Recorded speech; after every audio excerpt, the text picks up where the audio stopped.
Tonight, we bring you this week's flight sim news, the Miltech Simulations M2K, the Mirage, baby, the Socata Rallye, MS-893 from Aeroplane Heaven, the TBF Avenger from Orbx, a 737 sound set from Boris, and a DC-9.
Hello, everybody. Happy Wednesday, the middle of the week, the halftime show, the midweek shuffle. Welcome to the news. Hello there. Hello there. I'm about to bash my hand twice and I had a friggin' crash with my PC. I'm having all sorts of issues. Right, we'll start off at the beginning, shall we?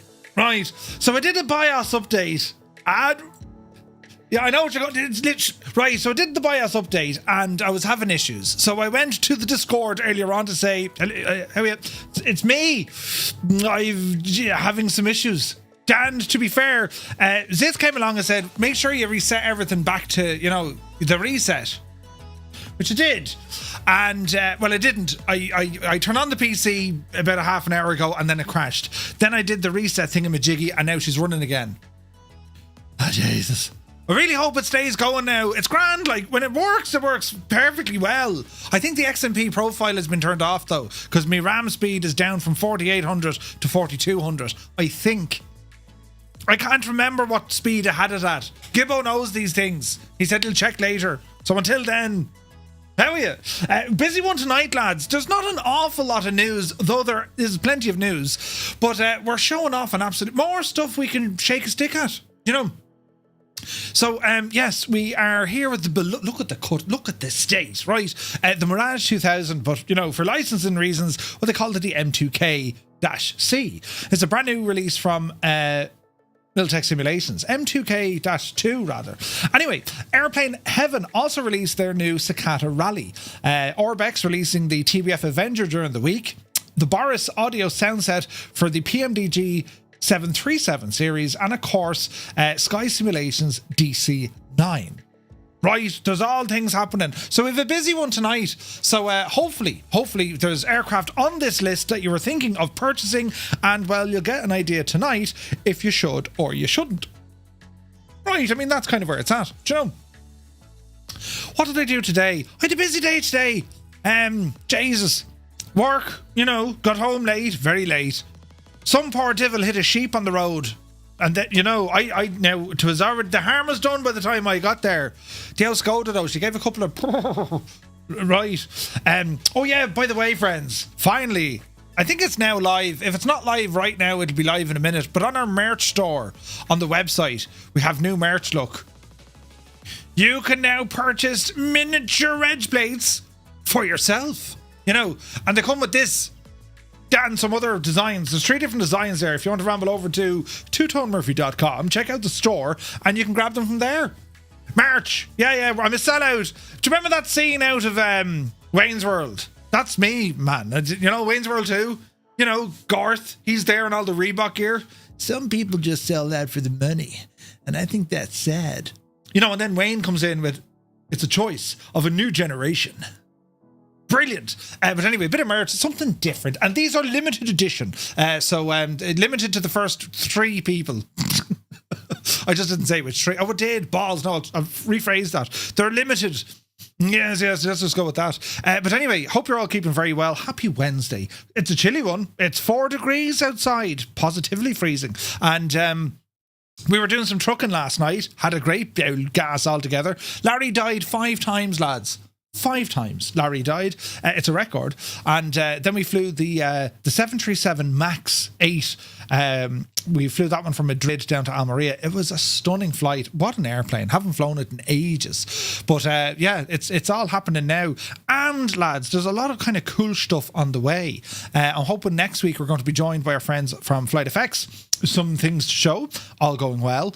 And again, if there's any add-ons available for Microsoft Flight Sim 2020 or 2024, or even X-Plane if you're interested, let me know. Chances are I have them or I can get them. I'll grab them and we can show it off here on a live stream to see what you can think. We've nothing from the Gear Up series. I've loads of gear, but it's, well, we're too busy tonight.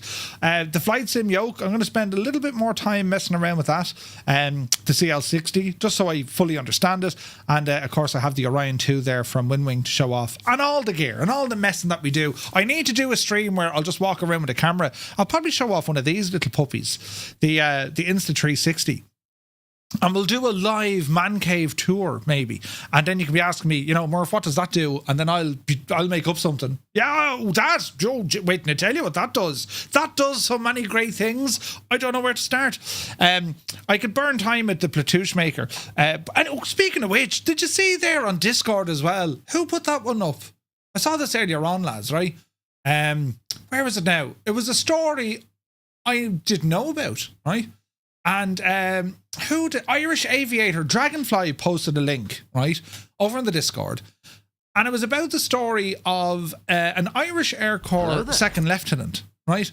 And they took a Supermarine Walrus. This is back around the time of the emergency. So you're talking, you know, 1939 or 1942. Anyway, didn't the devil only commandeer a Walrus aircraft from, well, Shannon, as it's known now, and they were going to head over to the Germans. Defect, do you know, because they're all about, you know, we want the whole of the island. Anyway, fascinating story.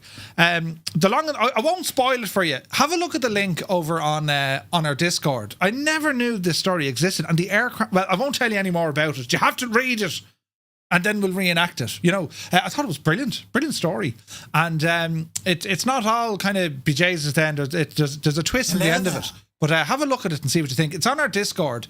There's a link to Facebook. I wonder can I actually get you the link here? Hang on there now. Let's see. Yeah, cancel all that. Allow cookies. Don't log in. Oh yeah, brilliant. I have the link here. Look. I can only share. Where can I share this? I'll share it on Twitch, and then we can do a copy and paste into YouTube. Right? There's the link on into the chat. Hang on now, lads. We'll grab this for our YouTube folks. Can I copy that? Copy that now, right? Just don't lose your cookies. Listen, I'm having all sorts of bejesus then when it comes to BIOS settings, you know. Stupid thing. Right, there you go. There's a second link for those of you watching over on YouTube. Have a look at that, lads. It's absolutely fascinating. It's a great story. But anyway, that's that out of the way. What else, friends? What else? There was Discord is the place to be. Do be sure to check it out. ! Discord. I tend not to go on Facebook. I've been on Facebook in ages. Bookface, we call it. You know what's happening? Nobody knows. Nobody knows. But anyway, we shall ramble in here for a couple of moments as we say hello. And welcome the peoples of the internet into the bar on this Wednesday evening. Who's here, look? Super Typhon. I said it before and I'll say it again. You really need a Larry emote with a truck on its side. We'll have to do that. Speak of the devil, Larry's here. Asher is grand as it is. Good to see you, Larry. How are you? Falling over? It should be difficult for Larry. It should be Larry's falling over, right? Where's this? I don't trust anyone who doesn't like cookies. CP65, happy Wednesday. Chalks is here. It's time for the news. News. Sound out, man. News fan bursts in the door with his eyelash. How he is his mad jokes. Yes. Happy hump day. It's good to see you, Muse. Bellbro is here. Happy News Age buffs. Ready for tonight's Flight Sim News. Brought to you by the one and only TwoTone. Good evening.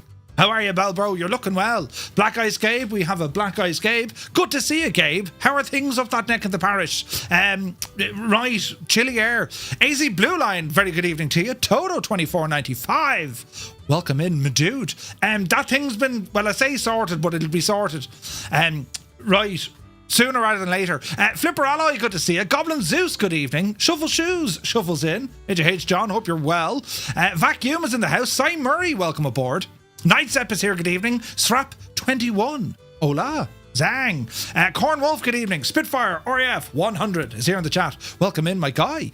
Corn Wolf is there. Airlock Doc, Hump. Wait, Jesus now. Humpity Dumpity Day, peoples. Breaking news. There is news. Brilliant. And now it's time for the weather. It's cold. Lead Ballooner, good evening. Old Veteran 965. Happy hump day, y'all. Are you ready for some news? Time for Murph to entertain and wow you with knowledge. Well, what he gets from the missus. Yes, the missus is great for the knowledge. Do you know? But good to see you, Scott. Jan Moorcamp is here, good evening. 7 streams in a row, Old Veteran. Thank you very much indeed. Little Trader, good to see you. Stick Figure is here. Hello, fellow fireflies of the flying circus. Good man yourself. Yeah, they're needed. They're needed. Stuff. But yeah, Stick Figure, welcome in. Air Wolf is in the house. Good to see you, man. How does he do it? Keep it fresh and fun week after week. That's an abomination, that thing. Although, in fairness now, when it comes to the back of the head cam, where's this now? Which one do you prefer, right? Jesus. Yeah, we'll go with that one. I look terribly grey, though. Yes, fake. What do they call it? Photoshopped. Yeah. Helric, welcome aboard. A very good evening, Murph and gang. Top of the week and a happy hump day. And to you, man. Hermit Something, good evening. Beloot is here. Received a mail from Black Box today that there's a new patch for the Islander that adds 2024 compatibility. Indeed you have. They've updated a whole load of Clatterer stuff, which is great news. Zith is here. Good to see him, my dude. And thank you for your help earlier on. Yeah, it would appear XMP is off. Fingers, toes, arms, ears, them cross everything, lads, right? 25 streams in a row. How long will the streak go on, says Lead Ballooner. We shall find out. Zybok Doc is in the house calling from Denmark. Hello from Tipperary. I hope you're keeping well. Nuke, welcome aboard. Good evening. Airlock says, Murph, there's an old saying, if it ain't broke, except it needs you to come along and muff it up. I wonder why it's called a cliche. Out here in the suburbs, good evening. Canoe Head 2. Welcome in. Good to see you, man.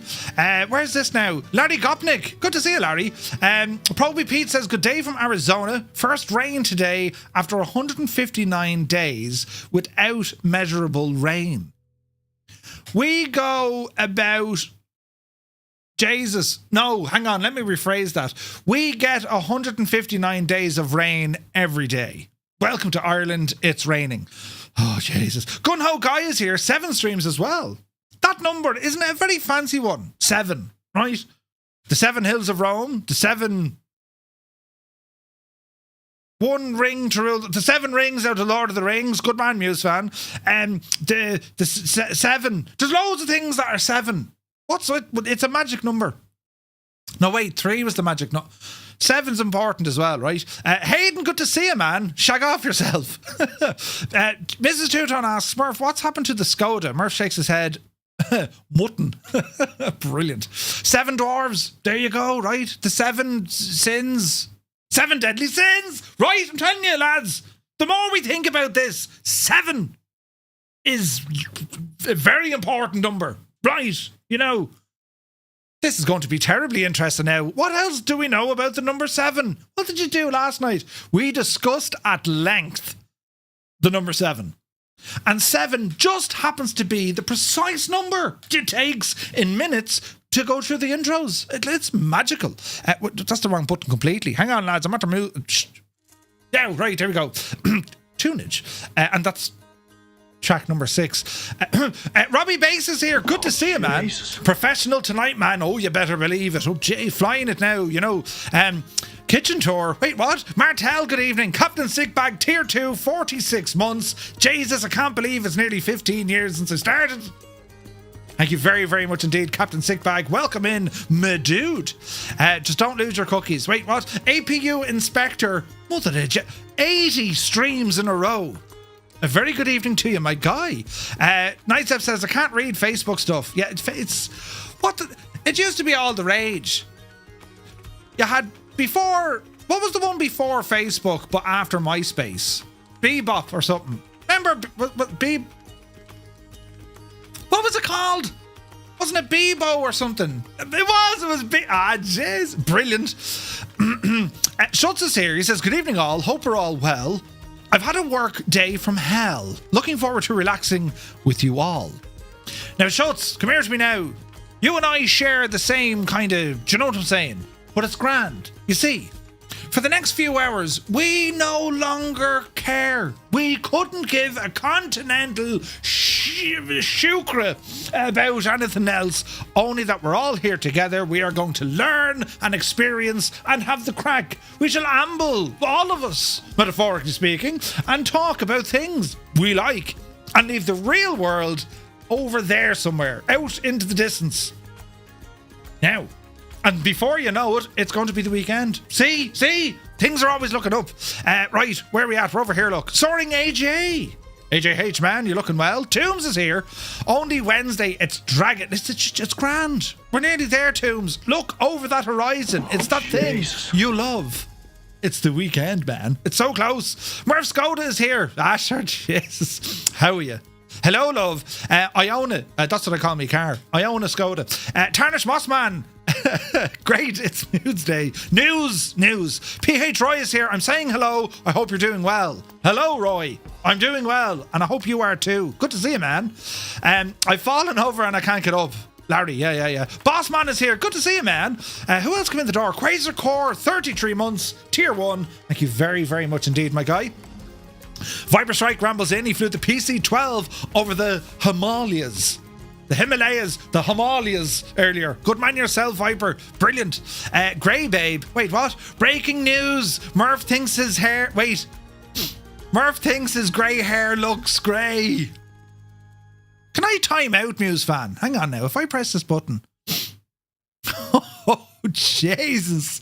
I won't do it, Muse. But just so you know, I have a button that'll do it. Instant ban and timeout. Grey hair. Do you ever hear the likes of it? That thing is absolutely positively blonde. Beautiful blonde. In actual fact, you would have to wear sunglasses. That's how I'm not getting something in my eye. That's how blonde it is. Right, we're okay. No, we're not okay. It's still in my eye. And don't say, yeah, it's your eyeball. Oh, Jesus. And don't say it's your eyeball. We'll do the rest of the stream like this. It'll be grand.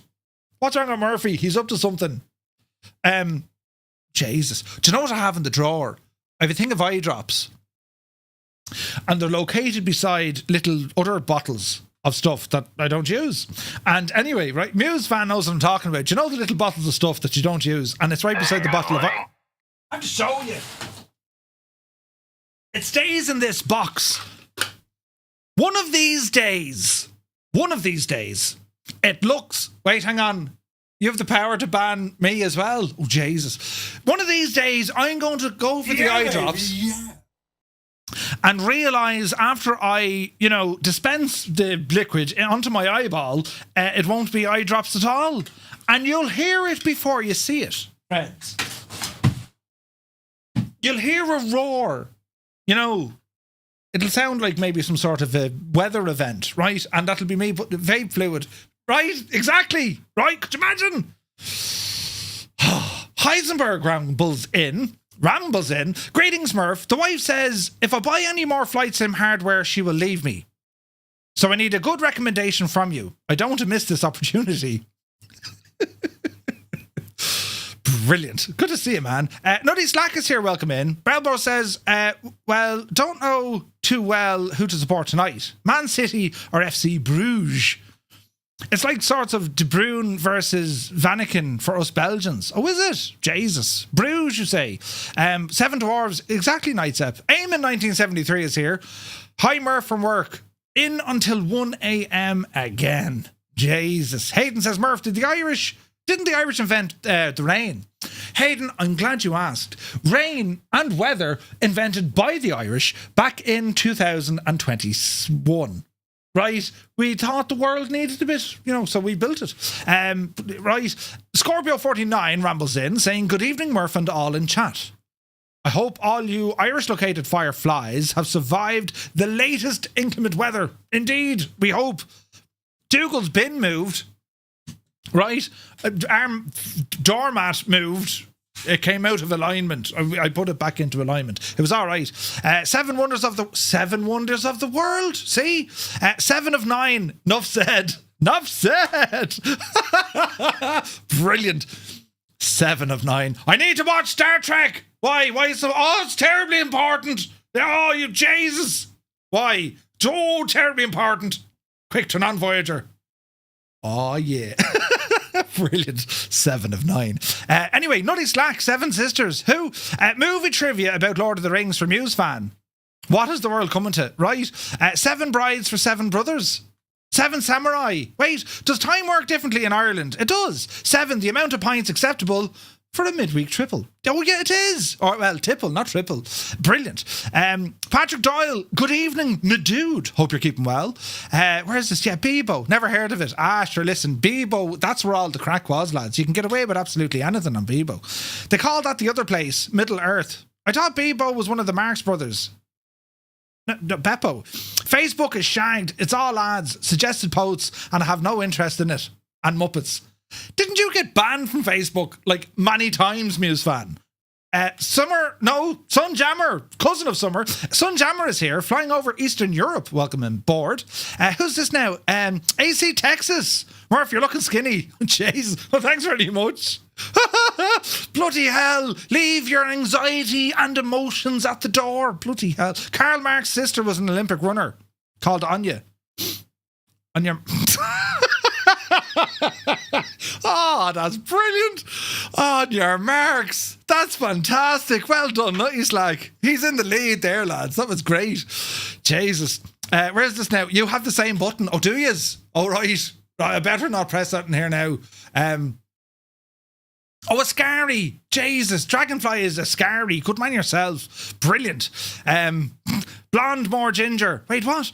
Where's this now? We're over here. Heisenberg says, must be a blind eyelash in there. Yeah, oh yeah, from all the hair I have. The sunglasses are for the glare. Indeed. 777 is here. Tell Mrs. Two-Tone the kitchen has been ordered along with the 6 new TVs so you can take advantage of the new 5090, which you accidentally ordered at the same time. Yes. Well, no. Jesus, no. See the price of them? Kitchens. Jesus, looks like I have the... super glue. No. Wood polish. No, that's in that drawer. You'll grab the Gorilla Glue while not reading the label. I just saw the news from MK Studios. They released the 2024 version of Dublin. But you already knew. I knew that. Well, it's a 2024 compatible version. The problem is, though, if you bought it from Orbx, it's not released yet. But soon, right? I almost said the future. Wait, what? Borg Babe. Moving on. Make It So, right? Magnificent 7, the original, not the remake. Oh, yeah, do you remember that? The Magnificent 7, yeah. Ozymandias is here. Good to see you, man. 7... Robbie Bass. Wouldn't it be fun to have the first Twitch stream to go offline because all the mods and the streamer banned each other? No, it wouldn't. It'd be a catastrophe. Well, then we'd laugh. Every self-respecting person gets banned from Facebook. Milsfan says, many times, I'm an expert on Facebook. 30-day bans. There you are, lads. Bebo was that robotic owl in Clash of the Titans. Wait, was it? 5080 reviews out tonight, says Little Trader. They are. Denmark just won over Brazil in handball tonight with the goals. Denmark, Brazil, 33-21. Jesus, Ibach, come on yourself. Good old you'll be. Now, right, we're over here. 7 of 9 is out of this world, literally. Resistance is futile. Hello to our viewers on YouTube.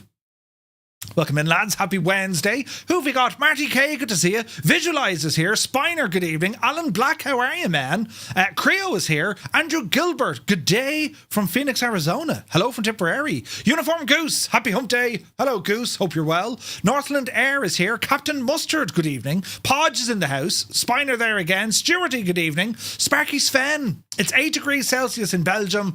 Wet, but still without government after election. Jesus, really? Rian is here. Good to see you. Black Sheep Jean, formerly Eugene Beck.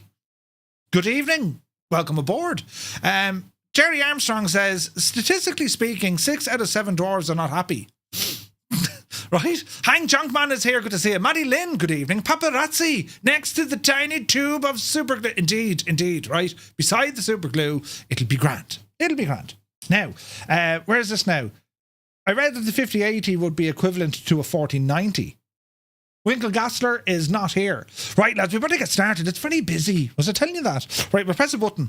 That's the button. Turn off light. Anyhow, there she goes. And we'll come on over here, look. Yeah, brilliant. Would you look at the suffering state of this? This is incredible, right? Beautiful. Beautiful aircraft. And it's from Miltech Simulations, just released the last couple of days, and it works terribly well in Flight Sim 2024, and it has a lot of new features in Flight Sim 2024, which is absolutely gorgeous, right? Mystic is here, good to see you. So let me see, what are we going to do? Well, we have to start with the news, lads, and then we're going to jump into this, right? This is the plan, because we have a bit of news. So let's see here now. Bring up the old website stuff with the news. Are we ready? Ah, yes, here we go. So, starting off, big shout out to our friends supplying all the news. Of course, we have MSFS Hello to Vasco. We have the guys over at FS Elite. Shout out to Callum. And they keep us up to date with all the news that is happening. So, PMDG, they've shared updates on their upcoming Boeing 747 for Microsoft Flight Sim. Ooh, look at this. The latest insights into the ongoing projects with a significant focus on their upcoming 747. It covers several developments. The Dash 100 and the Dash 400 are taking centre stage, offering a closer look at the progress being made on these iconic aircraft. Garbar, good to see you, man. In the news update, PMDG's Robert Randazzo shared a couple of early images of the 747's Dash 100 flight engineers station, giving simmers a sneak peek behind the curtain. As expected, the panel is filled with switches, dials and gauges, a playground for those who want to learn everything about how the classic aircraft operate. Would you look at the sheer number of switches that we can break? Brilliant. It's worth noting that the preview showed the model in its early stages, without the wear, labelling or textures that'll eventually bring it all to life. Even so, the level of detail already visible hints at the effort going into the project. For those who might feel a little bit overwhelmed by the complexity, well, PMDG plan to include a virtual crew member to assist with all these aircraft systems. A virtual co-pilot and a flight engineer will help manage the workload, making the 747-100 approachable for new simmers. Think of the, when the PMD or when the DC-6 came out. You had this AFE, the automatic flight engineer, and they can pretty much look after everything. This looks highly, highly impressive, and I've had a bit of an itch, I'm not going to lie, at flying a 747, and I think the best simulation of a 747 in a modern sim, if you like, especially the classic version, possibly over on X-Plane with the Felis 747. I might delve into that to try and start learning these systems because, well, the queen of the skies, lads. Do you know what I mean? Anyway, the 747-4 also making steady progress, and both models are part of a shared development effort, though PMDG have yet to confirm which one is going to release first. The 747 is the highlight. They also gave us an update, which we covered last week, just regarding the rest of the fleet. The 737, which will get an update to 2024. They're looking for a little bit of a, give us a few bob, and also the 777. And they're evaluating, of course, the public beta of Sim Update 1. It would appear that a lot of issues have been resolved, so fingers crossed that all gets sorted. But I gotta say, what do you think of this, lads? Is this something that, is this an aircraft that you're looking at going, I might actually give, the Queen of the Skies an old blast? There was something, I've always looked at a 747 and they just look friggin' cool. They always were. They were massive. But like flying them in the sim, I was never really into them. But the classic ones look pretty good, Quick update about Sim Update 1. The Toby settings are all shagged. Oh, Jesus. Well, it's for the moment. I imagine they'll fix that. It reminds me of the engineering station on Concorde. Yeah, 100%. And also the earlier MDs, isn't it? Got the fly-by-wire A380 last night. It's a beast, absolutely. It's except for trying to land it in Burr, absolutely. Now, Miltech Simulations, the M2K-C, a jet fighter, now available for Microsoft Flight Simulator. We're checking this aircraft out tonight. It's officially launched, a 4th-gen jet fighter inspired by the French Mirage 2000 for the sim, available on both platforms, 2020 and 2024. And the aircraft is priced at about $30, and it introduces several features aimed at providing a comprehensive military aviation experience. The aircraft is a single-engine delta-wing jet fighter known for its agility and versatility. While primarily designed for interception and air-to-air combat, the aircraft's capabilities extend to a variety of multi-role operations, including aerial bombing, air support, and more. Miltech Simulations highlights the inclusion of a 4th-gen weapon system as a key feature of the release. When we're looking at this, you'll wonder why every other aircraft didn't have something like this set in there. Just Flight came very close to it, I think, with their Hawk. And of course, the Vulcan, you know. Jeppesen 2001, the man, the myth, the legend, has rambled in. What news of the realm? He says, good evening, Murph, and fireflies. Good to see you, Jep. How are you, man? Miltech have focused on delivering a high-fidelity recreation of the aircraft, and it certainly looks the part from the official promotional images. As I said, we're going to be checking it out here now in a bit.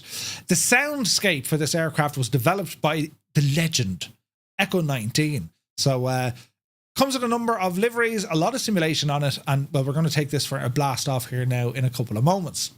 Now, I was delighted when I saw this bit of news. Absolutely delighted.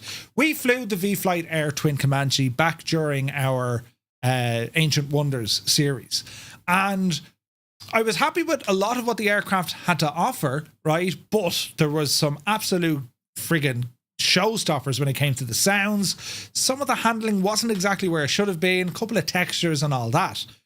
The developer, who I knew was over in, you know, the neck of the woods out in the Ukraine, is out in Kyiv.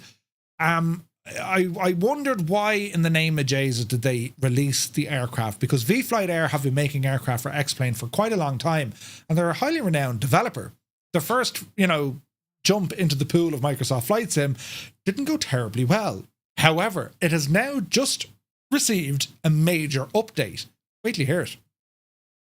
Kyiv-based developer Igor of V-Flight Air launched version 1.1 of the PA-30 Twin Comanche, delivering a transformative sound overhaul and critical fixes following a turbulent development cycle shaped by the ongoing war out in the Ukraine.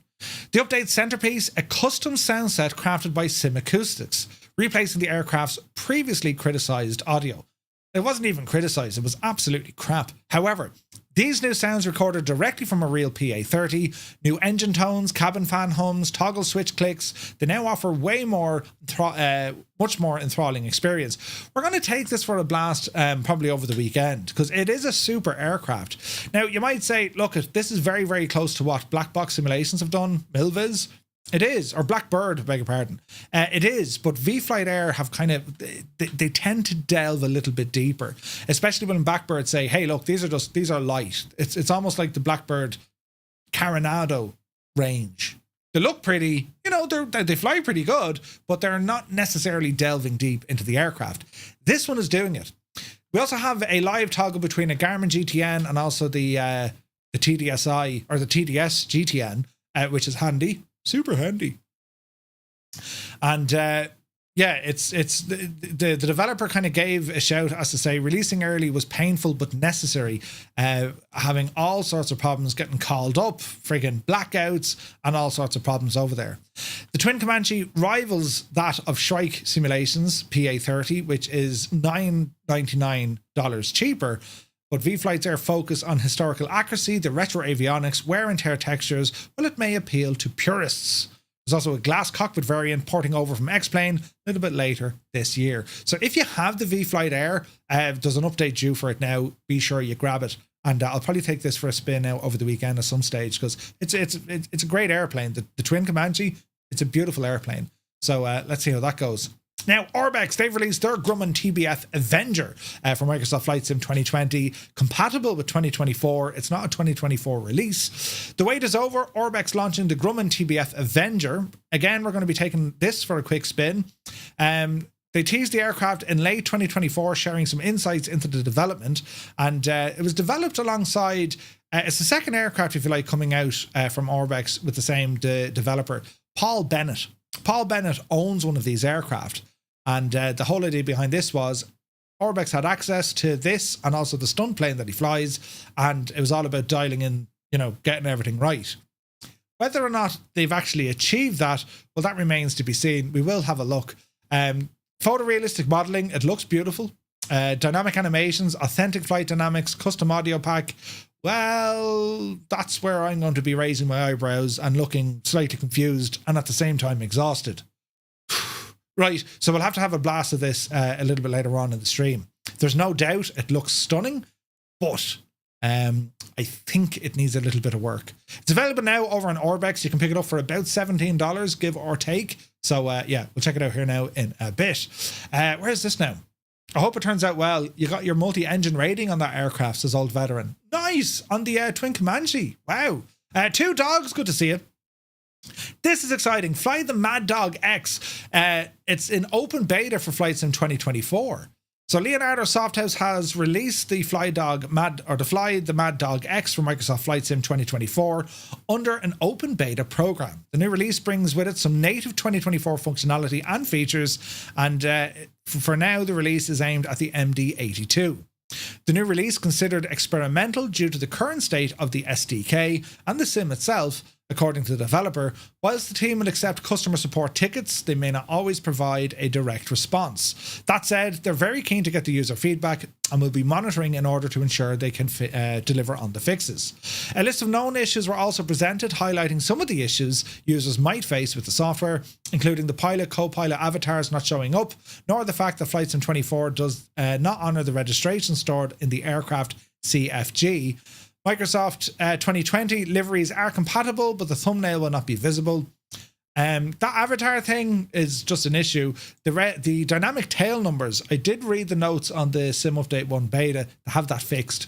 But anyway, if you want to grab this, you must own a copy and be registered to the forums with the same email address to grab this from Leonardo.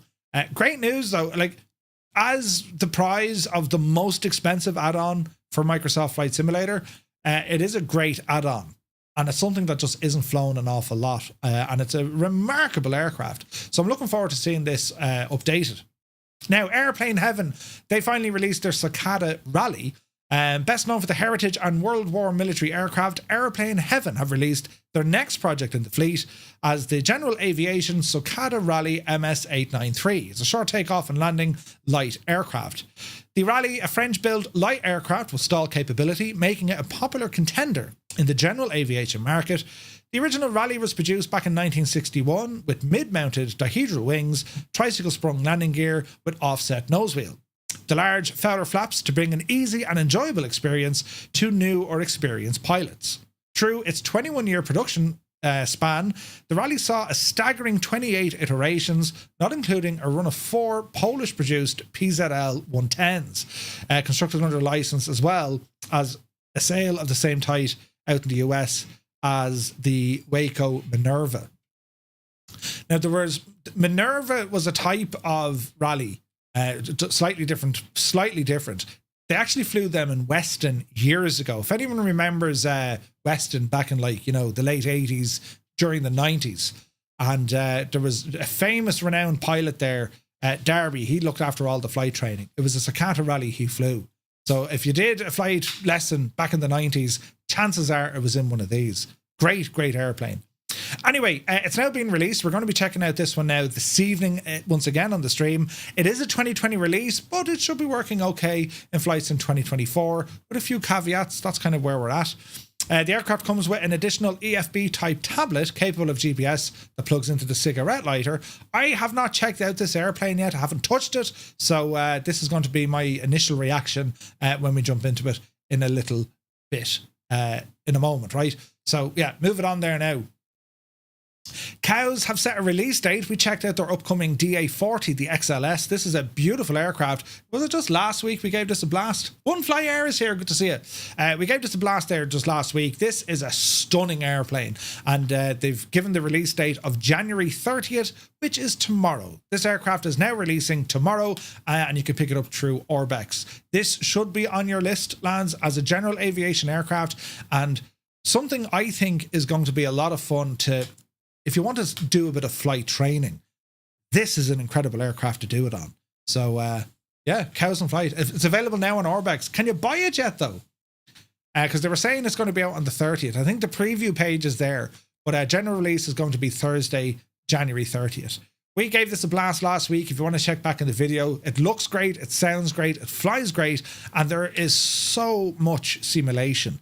Each of the cylinders have been simulated, engines, failures, electrical, it's all there. And it does boast modern avionics. You got your G1000s in there. And these are quite popular now at flight schools as well, the old Diamonds. So it's a great plane. If you liked Cow's other release, the DA42, it follows on from that heritage. Cows are doing some really great stuff in the sim. The aircraft will be available via Orbx. It's in and around $25 or £20, give or take. So yeah, that's highly recommended, lads. Can't buy it yet. Yeah, you can see it on the store, but I don't think you can actually purchase it. Now, this was interesting. We got some news coming out this week, and we'll touch on that in a moment. However, SoFly, they've announced a Better Camera Preset Pro. Now, SoFly, we know SoFly. I mean, they've done some interesting add-ons. They started out with their Weather Presets, Weather Preset Pro, amongst other things. And here they are now with a Better Camera Preset Pro. Well, what do they mean by that? It's basically a way for you to select multiple different presets, right? But there's nothing dynamic about this. Hence, I'm saying, wait till we cover something now in a minute, because it's almost like, but you know the way you have like your presets for, weather and stuff, and then you have your custom camera views for your aircraft, and you can save those to, numpads. I think you're limited to 9 or something, but they're not dynamic, right? Anyway, what this product does, it assists with the in-sim camera. Better Camera Preset Pro will improve presets for over 90 aircraft. The tool can be installed directly into your community folder. It'll change camera presets for all the default aircraft and also a number of third-party planes. Changes to the pilot's perspective are one of the key points to the product, along with renaming of default camera presets. So instead of reading something like Instrument 01, it'll display the actual name. In addition, new instrument views for default planes have also been added. Now, there's a bit of a video here showing you what it's all about. We'll play a bit of tunage with this as we check it out, and let's see what we think.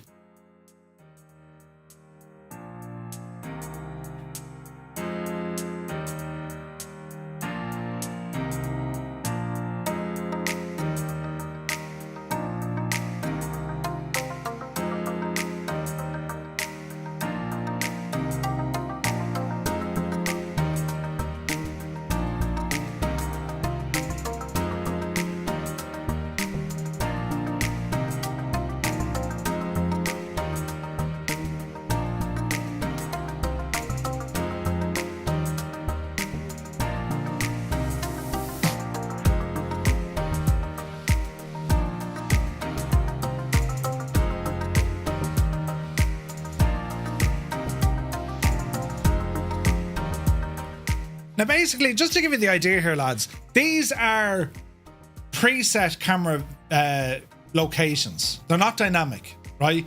So you can have custom camera views, or you can have developers make some of their own preset camera views. I tend to use them quite a bit, especially like the showcase cameras. This is an add-on that just gives you a lot of pre-made cameras, right? So I don't know. It's kind of like, Weather Preset Pro. I mean, you can sit there, you can make your own weather profiles. You absolutely can for free, no issues at all. SoFly have just gone to the trouble to kind of do it for you, and you give them a few quid for doing it. That's the idea behind it, right? So it is an add-on, it is released, and further to making the changes, they've also added hundreds of new presets to include new and external and internal cameras, tail cam, belly cam, and so on and so forth. So it will not override any of your current custom cameras, as it doesn't affect those in the local cache folder, so you can keep them. They made it clear this isn't a chase plane competitor. And we're mentioning chase plane because we're going to be mentioning this now in a minute. Edson came into the chat. Jesus, Edson, good to see you. You kept that under your hat, and you don't wear hats. We'll be checking this out now in a second. But the Better Camera Preset Pro, it's designed to ease the pain for those looking for more views and flexibility. Okay. While we await for Parallel 42 to work its magic to bring us the camera tool we desperately need for Flight Sim, we hope customers will enjoy the added views from using the Better Camera preset. It's going to be available out tomorrow. A free update for Microsoft Flight Sim 2024 users will follow soon after. So I don't have a price on this gadget just yet. Did they mention a price? They didn't mention a price. We'll find out tomorrow, right? We'll find out tomorrow. But interesting stuff, right? So, moving on. Hold the suspense. $17, said Edson. Jesus. Run Shotgun is here as well. Good to see you, lads. No pressure now, Murphy. Boris Audio Works. See the way we go hot and cold, but this is class. Boris, the sounds that this man does are nuts. They're really, really good. We've seen on the likes of the 152, the 172, and so many more. They've now released a sound set for PMDG's 737 fleet for Microsoft Flight Sim. We're going to have a listen to this later on in the stream. It adds a ton of sounds. It's not just the engines and all that. They added in chatter, you know, hydraulic. There's a whole massive amount of sounds that will really kind of update or shout your 737s, and it's designed for PMDG. So you can pick this up for about $10, and you can see some of the options that we have here. There's buttons now in the aircraft that are designed to enable or disable sounds. Engine sounds with unparalleled clarity, immersive ambience, wind effects, ground rolls, touchdown sounds are all there. Cockpit interactions, all the button clicks, switch toggles and more. Differentiated audio environments for the cockpit, the cabin and the exterior. There's cabin chatter and pilot interactions, and you even have some customizable options with the adjust the hydraulic pump sounds so they sound active noise, or sorry, adjust hydraulic pump sounds and even try the active noise cancelling headset mode. It's available over on Orbx. It's about $10 give or take, and we'll have a now listen to it now in a moment. Now, Say Intentions are making a bit of news once again. They've launched Open Sky. It's a free AI ATC for Microsoft Flight Sim 2020 and Flight Sim 2024. Say Intentions have unveiled a major new product with the announcement of Open Sky, a free, non-subscription based AI air traffic control system for Microsoft Flight Sim. The new service, launching in private beta on February 3rd, offers users a streamlined version of the Say Intentions ecosystem and is a significant step forward in providing AI-driven ATC accessibility. But what is it? It's sort of a light version of Say Intentions ecosystem, providing a range of basic ATC services without the need of a subscription. The AI-powered platform promises an immersive and dynamic ATC experience tailored specifically for Microsoft Flight Sim users. Unlike their premium offerings, Open Sky is free and ad-supported, so it's more accessible to a broader audience. The platform integrates key AI-driven features that will look to offer Microsoft Flight Sim simmers a taste of what AI ATC can offer. Unscripted AI ATC. You can get IFR coverage gate-to-gate, basic AI co-pilot, voice control, so there's no menus, a comlink, an EFB integration, and it's VR compatible, and it comes with some basic voices. It runs on a smaller GPT model, and it can work with SimBrief and Navigraph. Ooh. Open Sky currently in a private beta phase, accessible through the codes invited or invite codes distributed to partner, influencers and friends. And for users without an invite, a waiting list is available on the website. It's also offering a 24-hour free trial of their premium ATC services as part of the initial launch. How does it differ? So, while Open Sky provides the core ATC functions, it doesn't include some key features available in the premium package, such as your premium voices, the AI cabin crew and your ground services, VFR operations, advanced integrations such as On-Air, Active Sky, CPDLC and VATSIM, and also multi-language. You don't get any of those features in this free one. It is, however, a very interesting launch from Say Intentions.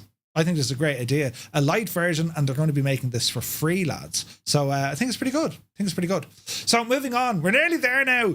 Gibbo is going to absolutely shag and love this one. Fly back in time. Hadrian's Wall. Now, Hadrian, wait till I get on about the Romans. Hadrian did an awful lot more than build the wall. He did other stuff. But in this, Hadrian's Wall, back in the year 180 AD, Muse fan remembers it well. He was there. It's now available, lads. And we're going to be checking this one out on a stream, on a dedicated stream, just showing this one. In May of last year, a preview of an ambitious project aimed at bringing one of the Roman Empire's most iconic landmarks to Microsoft Flight Sim, Hadrian's Wall 180 AD, has officially launched. It allows simmers to explore this monumental structure as it stood roughly 2,000 years ago. Developed by Time Machine Designs, the add-on is a combination of extensive historical research, technological innovation, and creative collaboration. The project represents a significant effort to recreate Hadrian's Wall in its entirety, complete with mile castle, turrets, forts, all set against a digitally reimagined Roman-era landscape. It's a fascinating application for Microsoft Flight Sim technology that extends beyond just a playground for virtual pilot. This adds historical and educational aspects to the experience. This is right up the alley, isn't it? They just need to do the same now for the Great Wall of China. I'm just saying.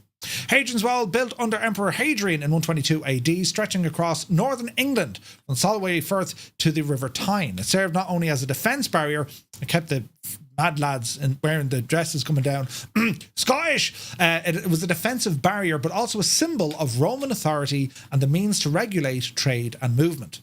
Reconstructing the wall in Flight Sim 2020 was no small feat. Time Machine Designs worked closely with Boom Satsuma Education, an organisation specialising in creative technology education, to realise this ambitious vision. The project drew upon excavation reports, historical literature, and expert consultants to ensure an accurate and immersive recreation. The initial version focuses on the military aspects of the wall, offering simmers a detailed view of Roman engineering and logistical prowess. From the placement of turrets and forts to the alignment of the wall itself, every detail has been carefully considered to reflect the historical context. The project's collaborative nature is also core to its identity. Students and recent graduates from the Booms Satsuma played a key role in the development. So they all worked on this project together. Hannah Maggs, a concept artist involved with the project, said the project has been an incredible learning experience, offering both professional growth and valuable studio experience. What's pretty mad here is, lads, they're able to utilise the sim because it is that digital twin. And this is where the whole thing starts getting very, very interesting. Here's a developer who's looked into this to say, okay, we have this open sandbox world, an accurate representation of the world, and we can go off and we can do this stuff. This makes me very excited to see what else can be brought to our sim, especially when it comes to historical context. For example, could you put in World War II scenery? Could you put in, 1970s, 1980s, all different eras of scenery? Well, it is possible. So it'd be interesting to give this a blast. The first release features 73 miles of the Roman wall. So this is going to be a stream all in itself. We'll do this some weekend, probably fly choppers, and we'll go check it out.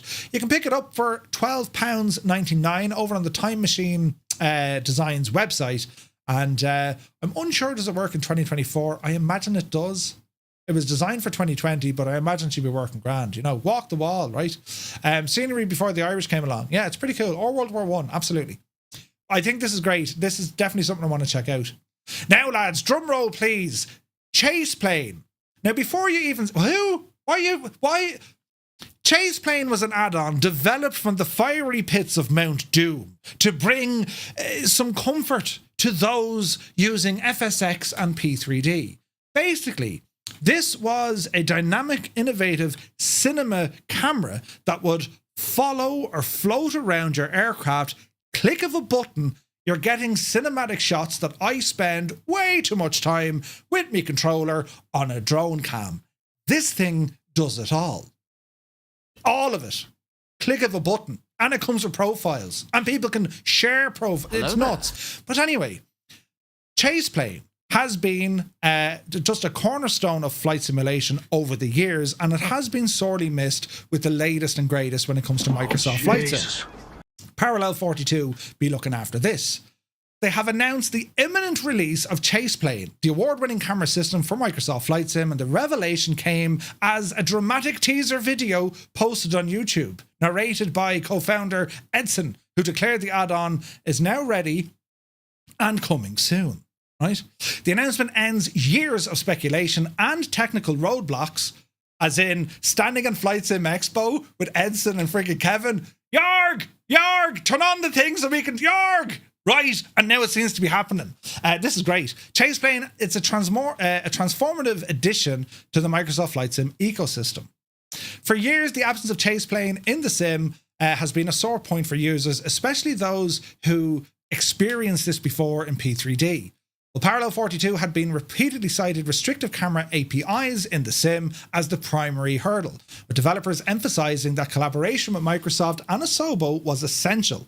Hopes briefly flared in 2023 when Parallel 42 met with Jörg Newman at Expo to discuss the potential partnerships, but progress stalled until now, right? Everyone cried when we made Camp Out Utility saying we abandoned Chaseplane. You can all go suck an egg. Brilliant. Now we have a video here that will show it. Chaseplane for Microsoft Flight Sim, it will allow users to create and share custom views, control camera movements, including roll axes and zoom, and utilize features like the flyby camera and cinematics mode for dynamic perspectives. One thing I will say, right? You ever see the DCS trailers? Right? If you have the ability to showcase your simulator in the best possible way, well, it puts a smile on everyone's face, right? I mean, wow, look at that. If you can make the thing visually appealing. Now, there was a lot of challenges when the initial drone cam came out in Flight Sim 2020. We're like, oh, what the hell is this? Eventually, we learned how to use it. And then, you know, Sky Dolly came and what's the other one? Flight Control Replay. All of these things. Chaseplane does this on the fly, live, there in front of you, right? Well, have a look. This is the trailer. This is brilliant. Hang on. We'll go back to the start, right? All right. Has any more thought been given to releasing the camera API? A lot of the community would like Chaseplane, but cannot get it because you can't release the API to them. Hi, Edson. Hi, Jorg. Our award-winning, fully customizable camera system is now ready.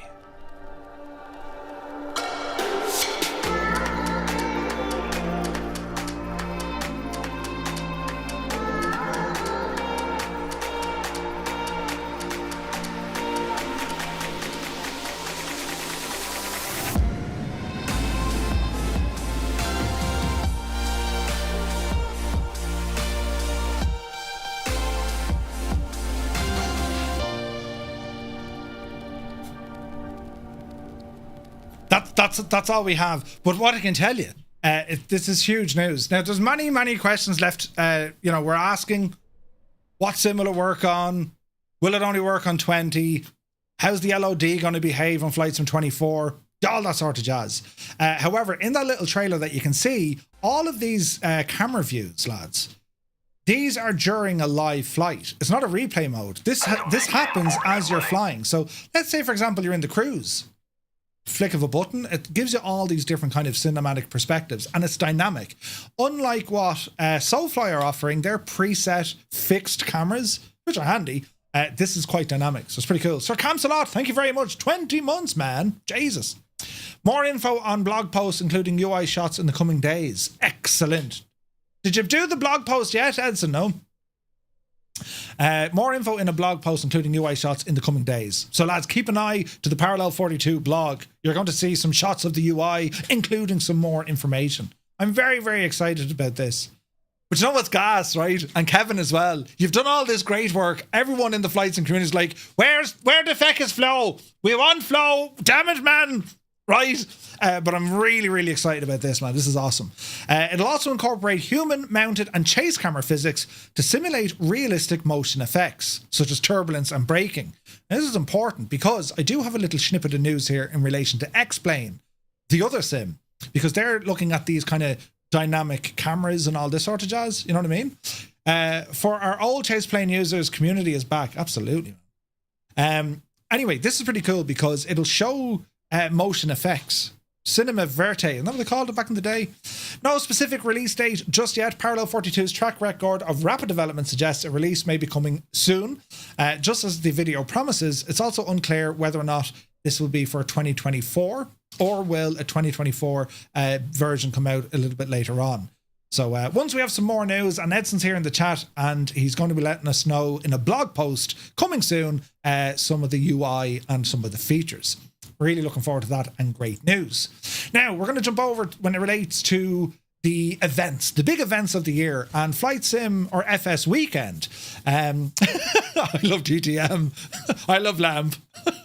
FS Weekend, this is based over in the Netherlands, over at the Aviodrome in Lelystad, and it's on in March. It's on St. Patrick's weekend, and I shall be there. This is the first time I'm going to this event. There was great coverage there last year, and I've always watched it over the years. It looks like a really fun event, and it's Europe's answer to FS Expo. You won't have the same level of scale, but you'll definitely have the same level of passion and interest from fellow flight simmers all at one event. So myself, Gibbo and Muse fan will be there. If you're going, do be sure to say you'll hear us before you see us. We'll probably be in the pub. Really looking forward to this, and due warning now, lads, it's St. Patrick's weekend. I'm just saying, right? Yeah, that Murphy fella and Gibbo and Muse. Jesus, I couldn't understand a word they said. Why? What were they saying? They didn't say anything. They just kept drinking. Anyway, Flight Sim Weekend 2025 tickets are on sale. It's taking place, as I said, in the Aviodrome on March 15th and 16th. And tickets are open. There's some accommodation options. The hotel closest to the venue, a little bit on the pricey side. There's better options, I think, in town. You can fly into Schiphol, and you're, I think, about 45 minutes out, give or take. You're about 45 minutes out by train. So I'm very much looking forward to this. There's a lot of developers going to be here. Not to mention, you're going to have the usual foray of flight simmers, streamers, and everyone else in between. And it's great that there's an event on in Europe. I remember, I've never been to one. I never went to the Flight Sim show in Cosford. I know Just Flight used to run that over the years. That's definitely an event I'd love to see return. But I'm really, really hyped for this event coming up in March. Now, for our second event this year, well, it's back to the Grand Ole US of A, and Flight Sim Expo taking place in June. It's going to be held in Providence, Rhode Island, and reports coming back in already from Flight Sim Expo, record-breaking early registrations already. This is great news. So it's some culture shock to go from Las Vegas to Rhode Island. I'm still bringing me Hawaiian shirts, but this is like the jewel in the crown of the Flight Sim get-togethers. It's got to be. I mean, this will be my third expo.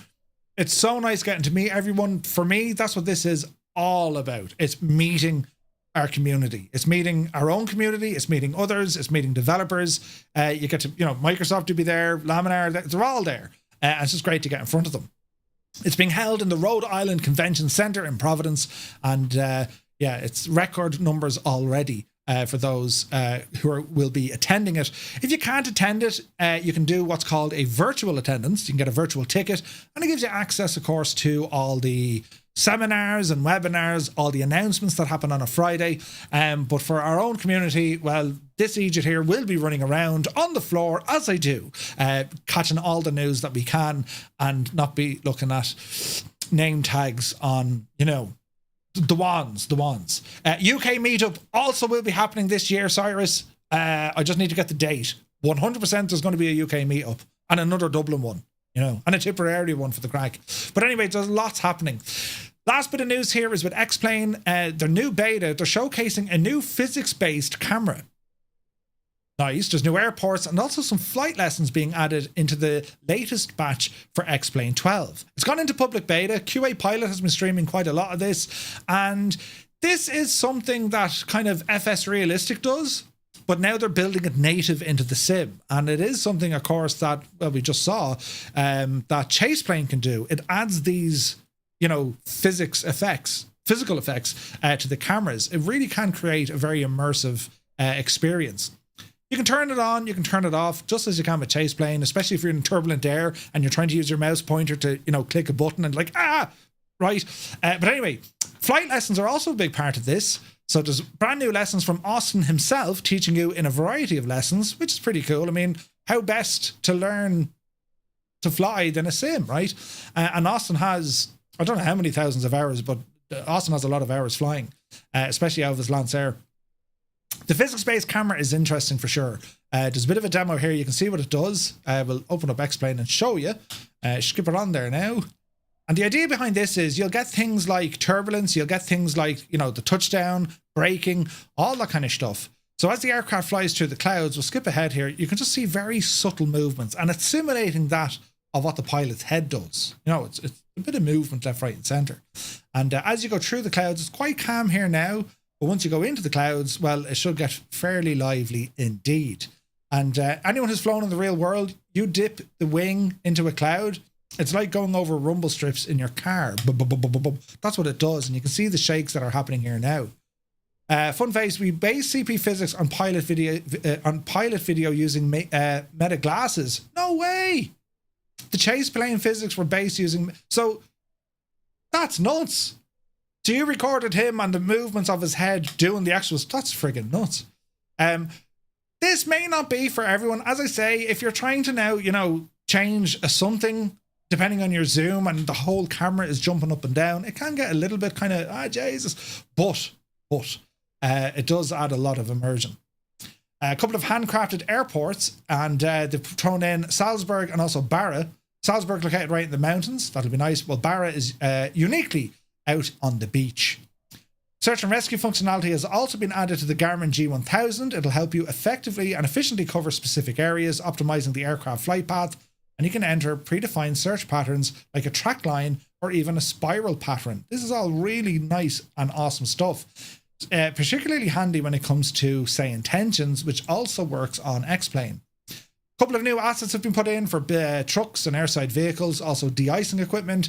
Safe mode, finally, a new safe mode option is there.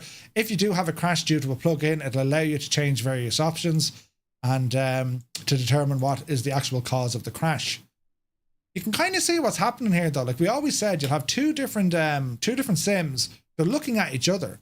And us, as the users, we benefit from all of this. It's healthy competition. So great stuff altogether. In chase plane, if you hover over a dial, movement halts. Jesus. Right, forget what I said. Just buy chase plane. It's great. Now, in our last bit of stuff, lads, this is a VATSIM event happening on Saturday. Heathrow to Dublin, the Six Nations shuttle. We're going to have live ATC on February 1st, sees the return of one of the greatest rugby competitions. Come on, Ireland! Inspired by our event series of a few years ago. We're going to have a city pair between Dublin and Heathrow, and this is all kicking off on Saturday between 11:30 and 14:30 Zulu. And I think Adam is controlling in this, so if you want to have a now listen to it. But yeah, really, really excited to see this one. There's going to be a ton of traffic there, all in time for the rugby. Great.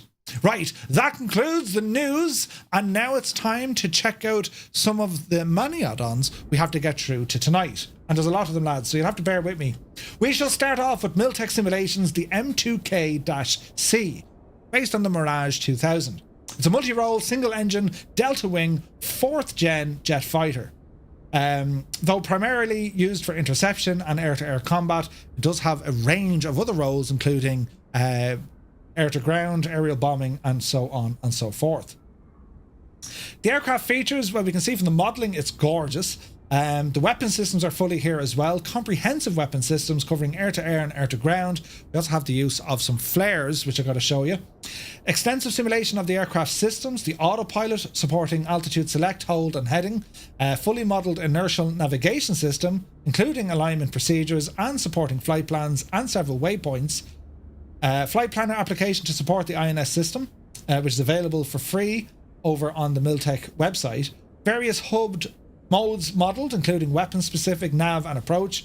Extensive VTB display functions supporting weapon information pages, traffic weather and terrain radars. Functional OR displaying all traffic identified by the radar. Also has TACAN and VOR nav aids. Comes with 16 liveries, including that of the French, Peru, Qatar, Taiwan, Brazil, Egypt, Ukraine, Greece, among others, and a paint kit will be made available. Modelling of the drag chute deployment animation has been added, and some accessories, a GPU, side stairs, engine covers, and accurately modelled wheel chocks are all part of the gig. It's available right now. It's fully compatible for both simulators, and you can pick it up from Miltech, priced $29.99. Let's go in and have an old gawk. I remember seeing these things at air shows. The French used to fly these over, and the absolute friggin' roar of these. They're a very, very loud jet, right? And, well, as you can see, we have a bit of bokeh on with our camera here, but that's just to showcase the aircraft, right? It's very, very nice. This is one of the liveries. She's in a French livery, and you can see I've loaded in with weapons. Again, a feature from the marketplace that now allows weapons to be displayed. Quaggy, thank you very much indeed. 39 months, my dude. Yeah, the NATO Tiger, it's pretty cool looking, isn't it? So let's get up close and personal. How does the thing actually look in terms of textures and the modelling and all the jazz? Well, I think the modelling is absolutely spot on, right? I mean, it's beautiful, absolutely beautiful.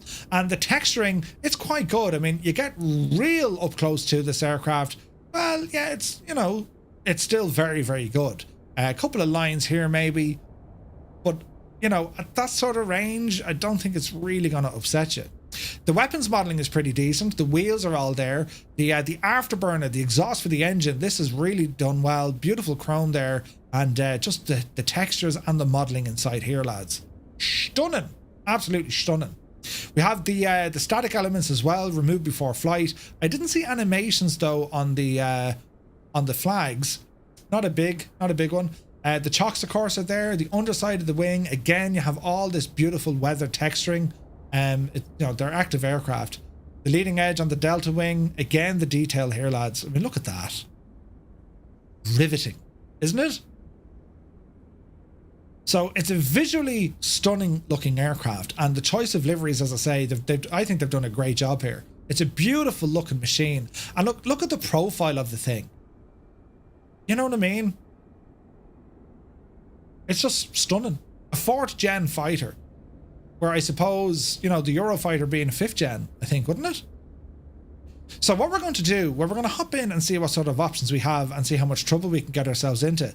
The ladder is shagged. That's one thing we can see. So no doubt they're going to fix that. So one of the static elements being the ladder, it's quite an intrusive little divil.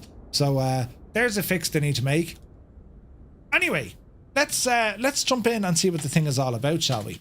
So welcome to the cockpit of the Mirage, or the M2K, and they just Nace is here. They've just released an update as we speak. Brilliant stuff. Right, well, we're going to disappear that ladder because it shouldn't be here. That platform should be outside of it, yeah? So let me see, we're going to start off with a battery, and the sounds, lads, incredible. Get the canopy closed. That will disappear the ladder and all the jazz. So canopy's on the way down. Hear the sounds.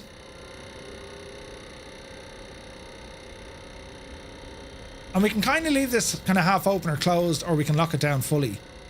So that should have got rid of the ladder, which it did. And we'll give it a full lock close. And your sounds are adjusted when all this happens as well. Alright? Now, what else do we need to do?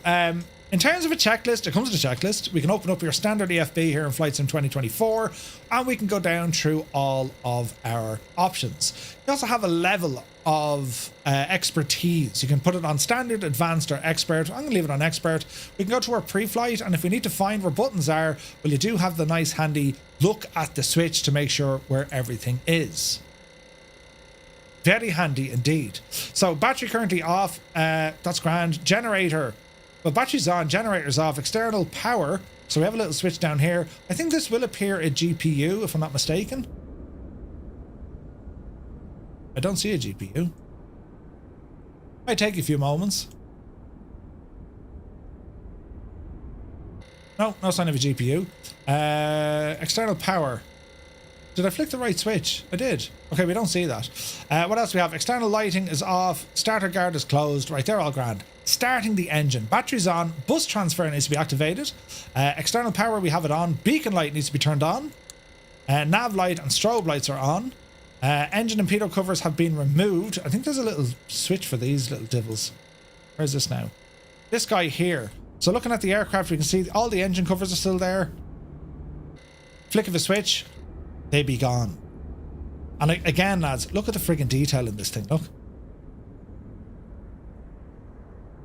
Slow down camera now.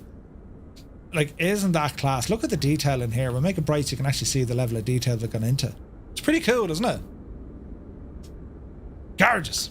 Right, anyway, let's continue on here, Murph. Starter guard. Hang on, we skipped a few. Wheel chocks. Need to remove those. We have a button for the wheel chocks. Wheel chocks be gone. What else do we have here now? Fuel cutoff needs to go to the open. I think that's right, is it? We'll find out now in a minute. Fuel cutoff. Fuel vent needs to be opened. Starter guard is going to be opened. And then we'll turn on the starter.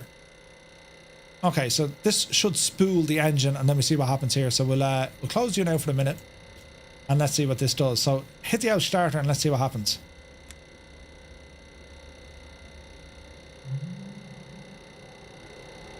The sounds, lads, the sounds.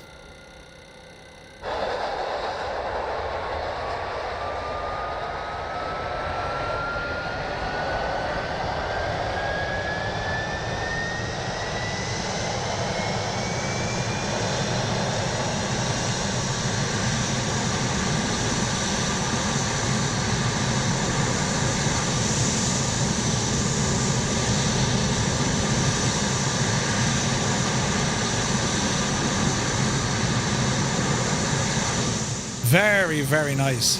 Grizzle, good to see you, man. Kanzui came here. Quaggy, is the chat shagged? No, I think we're good. I hope we're good. Alright, so that's a good start on the engine. Let's bring back up our checklists. Let me see. Starter on. Engine spooling is done. Combustion, we have observed that. Starter guard, we need to close. Ignition vent now goes to off. Engine alternator needs to be turned on. Alternator 1. External power goes to off. And that's kind of us. Then we're on to taxi. Sweet. Now, before we get going, lads, let's have a look. Let's have a look, right? So we'll get rid of our caution lights. That's probably going to come up because of the parking brake on. See this little gadget here, look, right? This little mapping screen kind of a thing. Well, I'm going to show you, look. We can change what this displays by hitting this button over here. And this is where we have our loading options. The load out for your weapons. And it's fairly intuitive once you figure out. See this white flashing cursor? That's your cursor, right? And to move it, well, we have some buttons here. Left or right, yeah? Or you can go up or down. So see down here, let's put a tank on in the middle at the back. So I've now selected in here, and I'm going to engage that. If I go towards the external, look at the big massive tank we've just added. Fuel tank. That's how you add stores and equipment in, right? It's pretty friggin' class, isn't it? What else do we have? We have other options here. Keep hitting that VAL button and you can see what options that you have on the screen. Again, it's just done class. So, we've options over here to launch some stuff. Mainly your weapons. Don't ask me what any of these do. Jay Winokur was able to fire them off the other day. But we'll figure it out, right? We got a button here for our flares. And what's really nice about this, when you run out of your munitions, once you land and the aircraft is stationary, it reloads it for you. Deadly. Not only that, when you fire your weapons, they impact on the scenery. They'll impact it. They'll little craters will appear. It's friggin' nuts what they've done, right? Right, so what else do we need to do here now? We better go to the checklist in case we die. Taxi, let me see. Canopy is closed. Caution lights are all off, bar the brakes. Nose wheel steering needs to be turned on. Little button here for this gadget. What else do we want down here? IFF. Stick U to N. What else do we have? Taxi light. And the parking brake will come off. In flight, before takeoff, landing light, taxi light, and canopy. Landing light is up there, it's already on. Takeoff, rotate at 120. After takeoff, bring up the gear. And then we have before landing. So they're fairly straightforward, yeah? We hope, we hope. I fired the weapons. S and P appear, meaning ready. Okay. Right. Let's see what happens. Brakes off. Small bit of power. We have nose wheel steering. Listen to the sound. Listen to the sound, right?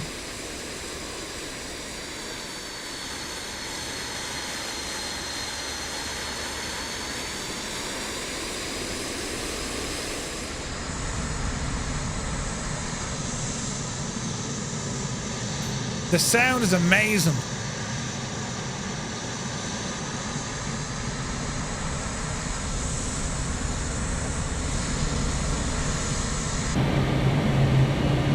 We'll go this way.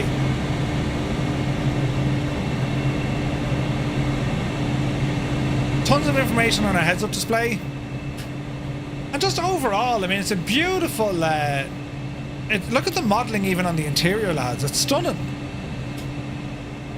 Only gorgeous, so it is. French P, pray is ready. Gotcha. Beautiful dials, they're clear as day. Let's have a now look here now. I'm at the heli area, so we need to get out onto that active runway. Do we have sufficient room here? I think we do. I hope we do. Are we going to see barrel rolls? I hope so. Let's have a now look here now.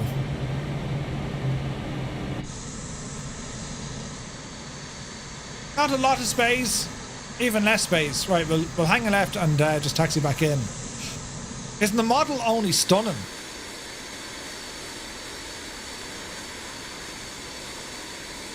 And in Flight Sim 24, we actually have a pilot there. That's pretty cool, right?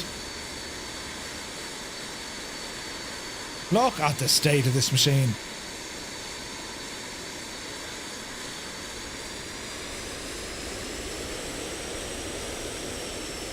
Speed brakes need a button. There we go.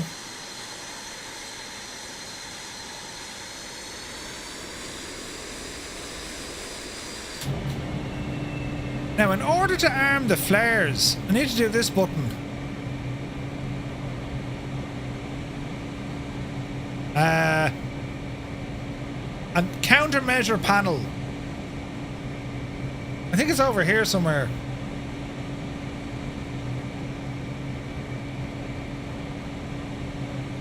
I think that's the devil. We now have this F48 on the dash. Right, I'm hoping that's sufficient runway. Let's find out what happens here. Alright, jibby there, Betsy.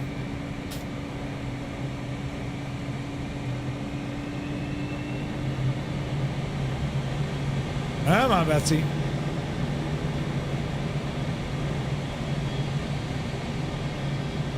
Look at the livery, lads. Isn't it gorgeous?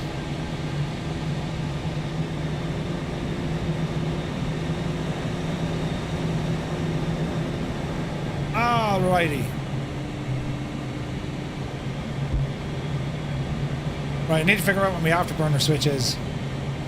We'll find out together. Right, hold the brakes.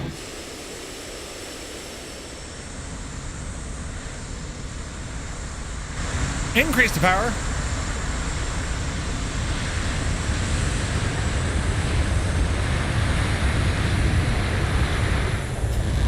Afterburners are go!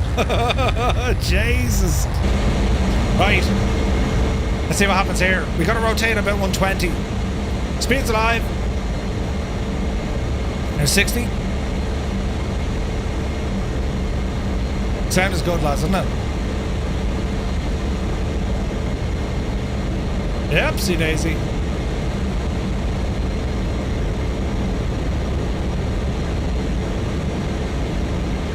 Pause the rate. Gear up.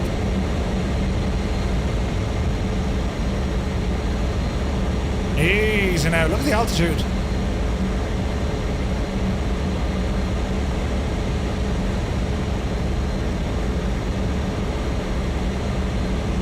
Full burn of that afterburn at this altitude. It's nuts, isn't it? We got our speed up here a bit.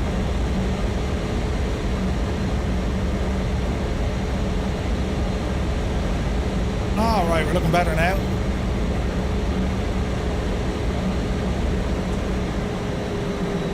.330 knots. Look at it. Isn't that only friggin' cool looking?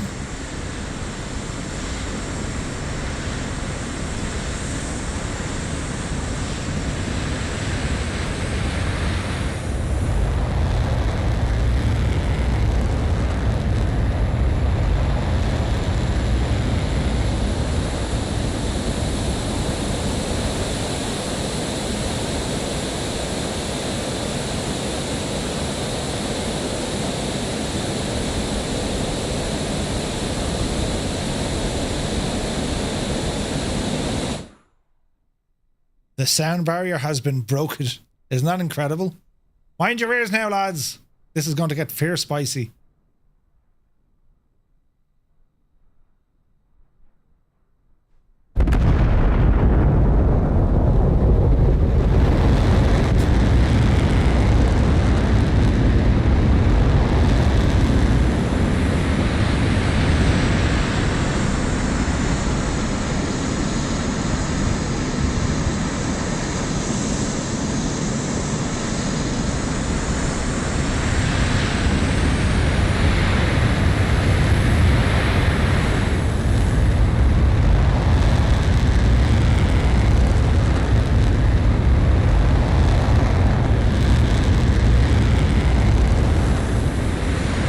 Isn't that incredible?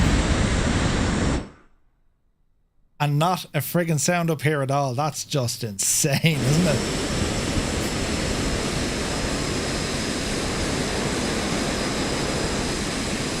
Right, we want to play around with this now. Let's change the time of day here a bit, right? Because I want to show you these flares.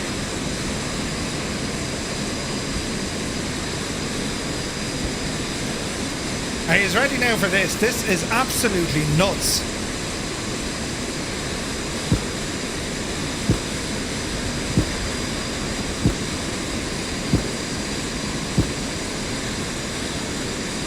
Look how good the light is.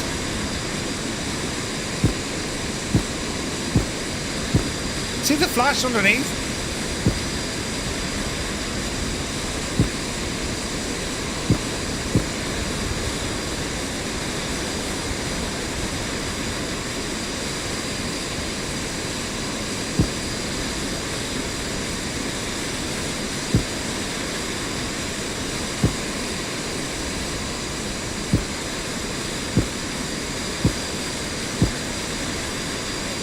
Isn't that incredible? See how bright they are?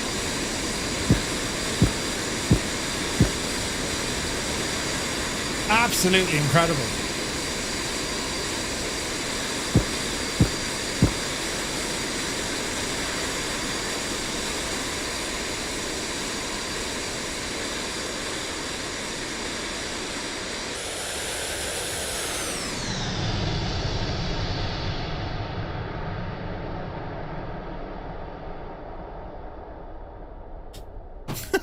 It's nuts, isn't it? Right. What else can we do with this machine? We can stall it. Would be awesome if it adhered to physics being upside down. I agree. Right, let's get that speed back. Because it's having a moment. Look at the afterburner effects, look.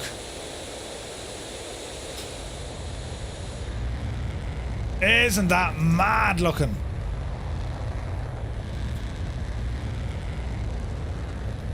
Adjust the time, please. Give us flow, Jesus. Yes, you can't launch flares inverted. Oh, you can.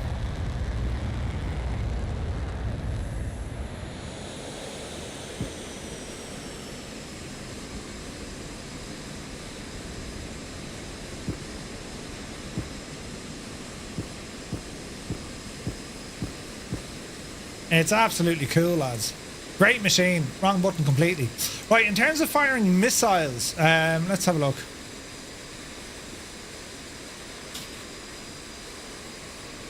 She doesn't like flying straight up. Yeah, we need the air-to-air refueler. Yeah, absolutely. Alright, let's get some afterburners in play. Get that speed back to where we need it. Flare before touchdown. Alright, so when it comes to other weapons, I think I need to bind something to fire weapons.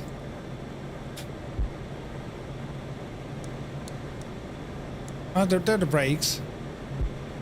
They're the flares.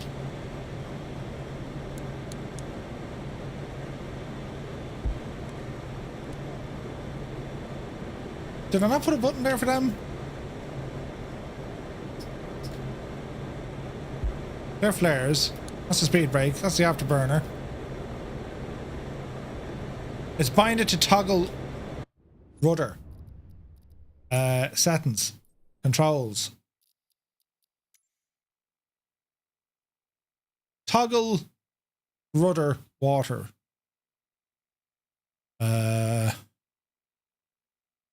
Toggle water rudder. Oh no, hang on, that's already something else. That's already something else. There we go. Right. Okay, how do we shoot these again?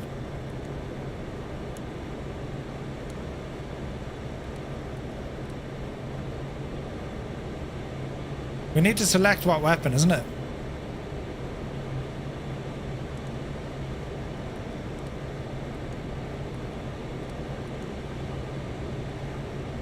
Easy now. Right, they're in armed mode. They're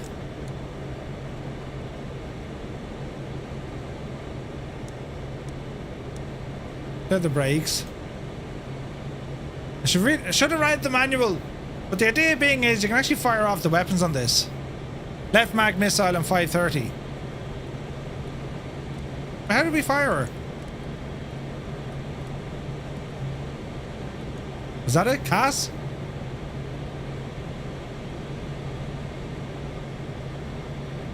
Jesus, mind the mountains, Murph.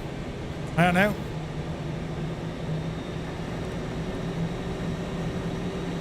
Yeah, it's not firing though.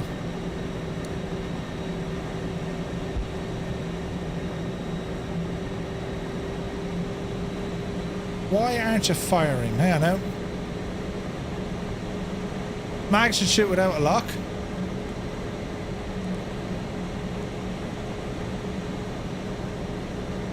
Right the radar select.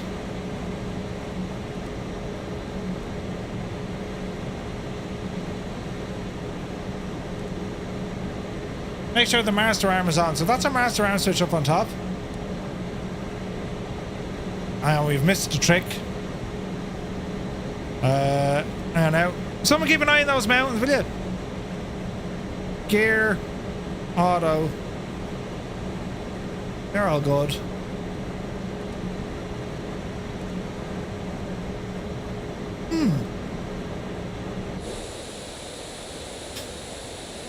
Select your weapons. There's two switches. One is for guns. Alright, so down here, isn't it? You have to select a gun or missiles on the left. Choose first, wait S&P, 3 right, radar, rectangle with the mark appearing. The one for the guns is near oxygen indicator. Here's the guns here, mag, yeah? Easy now. No missiles, switching to guns.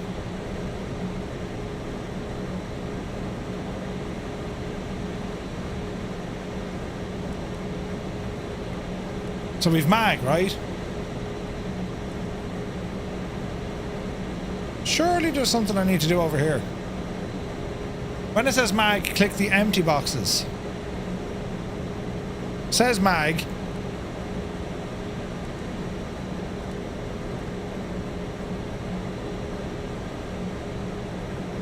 So S and P, yeah?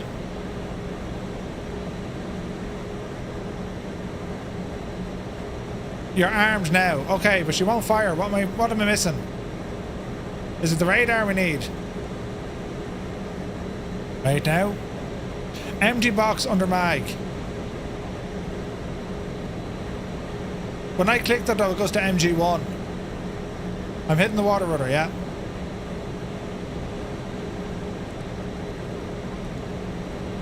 Let's be sure to be sure.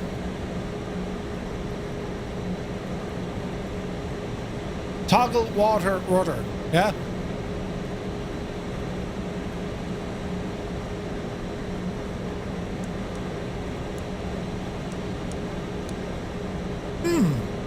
I'd be shot down by now. Not at all. Don't mind any of that.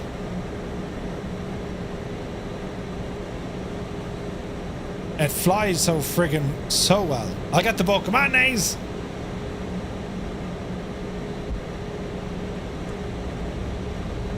Afterburners through these friggin' mountains. Look, that's incredible.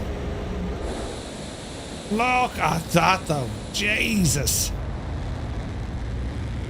Don't hit that, Murph.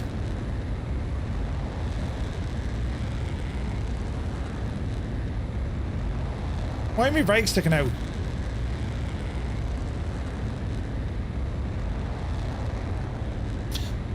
To the right of the radar rectangle, a right mark. To the right of the radar rectangle, a white mark.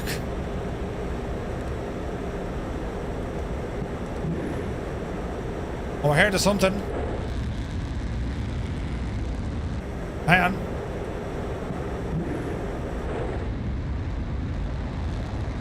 There they blow. Look at them go. There's the missiles going. Look. Deadly. Look at the cut of that. Jesus.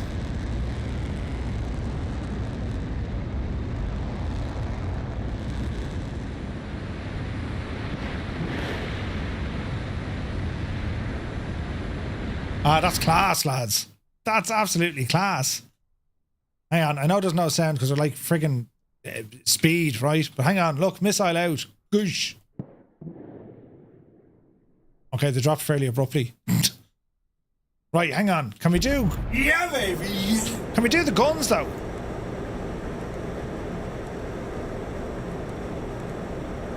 How does one select the guns? Guns are up here.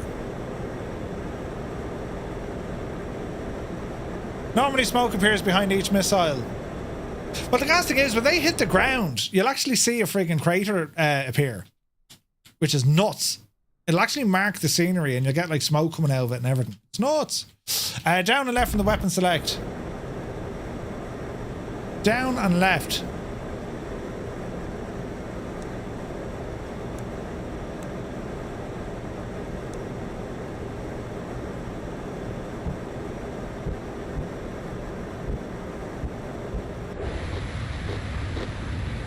Oh, we got guns. Now, why are they only single shot?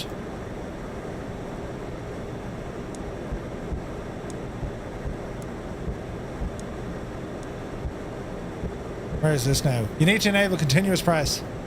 Hang on. Hang on. Search by input.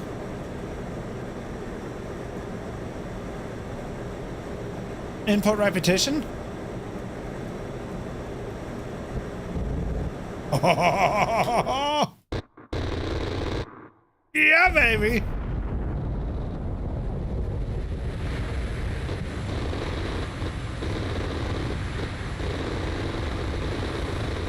Do we get traces at night time?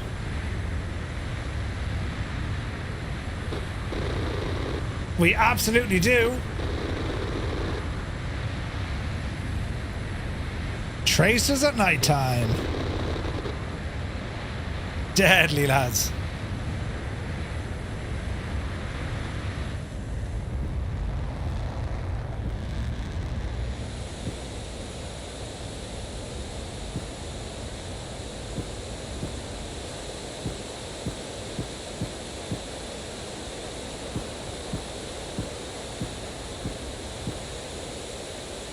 Oh, it's so much fun, isn't it? Anyway, you're going to have a lot of fun with this, lads. The Mirage 2000 or the M2K. Bit of crack, isn't it? Now, in terms of lighting inside, Jesus, I'm sure there's switches all over the shop here that I can find. Oh, Jesus. I know. Let us get some lighting.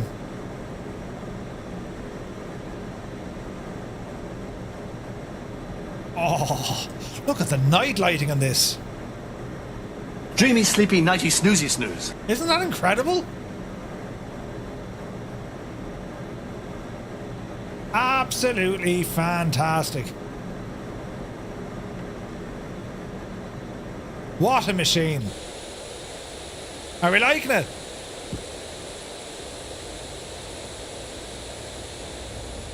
It's the friggin' sounds as well.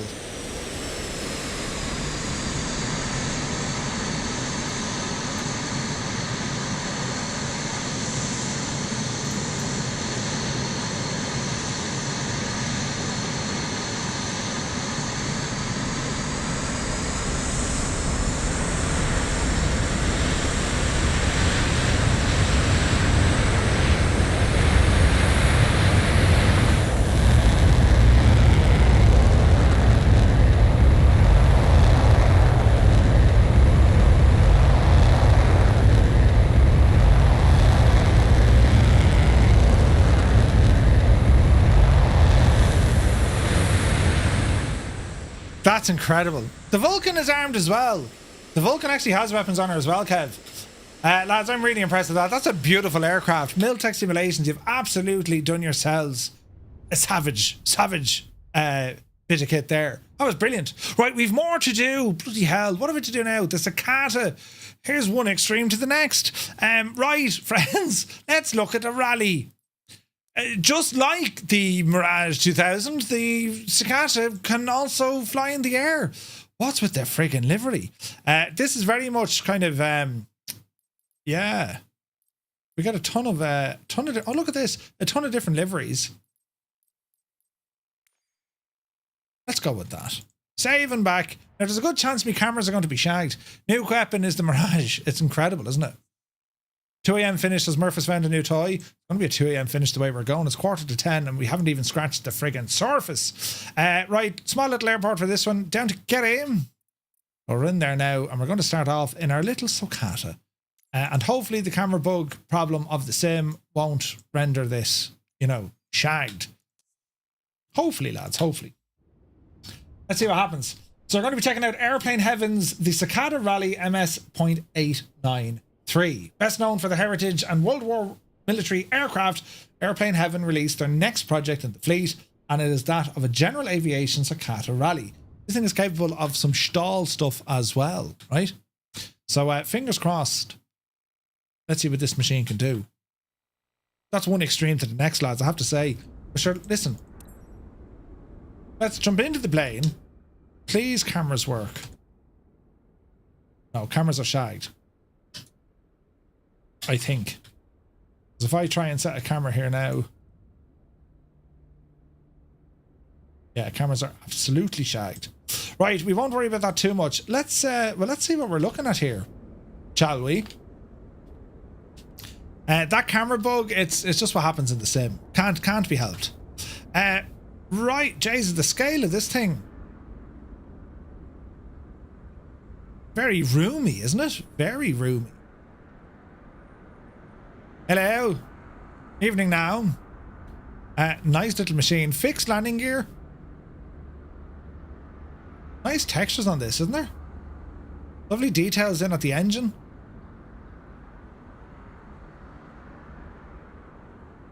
Yeah, some nice textures there.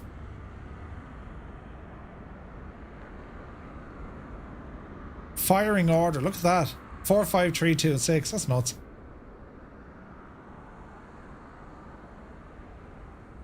My mum flew one of these in Weston years ago. They're a pretty little machine, these, aren't they? What do you think of this? Dirty bird. I found sometimes turning off Toby and pressing reset tracking button twice fixes the camera. Turn off Toby and pressing reset tracking twice. Right now. Turn off Toby, which is off. Do you mean disable it, Mr. Tippy?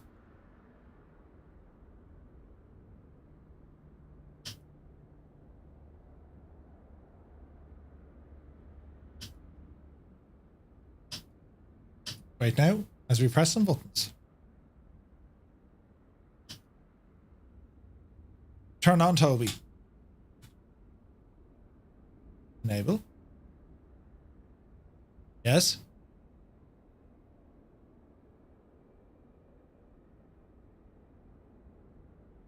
No, I don't think so, dude. The Guardia, yeah. Enable tracking, then reset it twice. Enable. Then reset it twice. Okay, we've done that. Now, no bueno.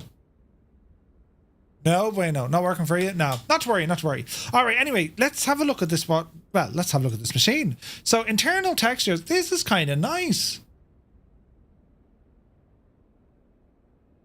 Look at the big friggin' roll, or no, what is that? What's with that? That's what the spar for the friggin' wing is it? Got some fuel tanks back here. What else we got here? We got a bag of stuff. Nicely textured. Oh, nice. Open the canopy. Nice sounds here too. Okay, canopy's open. You'll have to excuse the old handiness of me camera skills here, lads. What else do we have? So nothing clickable that I can see. Plenty of options though. There's our throttle. Shouldn't have a prop. We do have a mixture. Yeah. We got some buttons over here, look. They don't work. That's a shame. No circuit breakers? You do.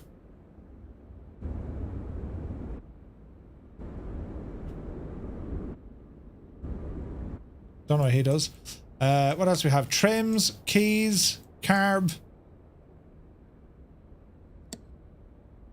beacons. Loads of switches. Isn't there supposed to be like a tablet or something? We got a furry dice because no plane is complete without a furry dice. And this is me trying to figure out an add-on without reading the manual. This is what you don't do. But sure, listen, I do it all the time. Oh, look, there's a fancy light, look. Fuel pump. Interesting. Let me see. Surely there's a click point for this. Didn't they say there was an EFB? Nav or GPS. Okay. For no airplane heaven, they'll have a little manual.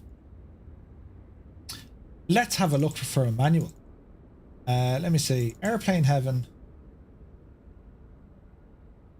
Documentation. Manual. Excellent. Here we go. All right. History about the aircraft. Some details on what it can and what it can't do. A selection of all the liveries. Nice.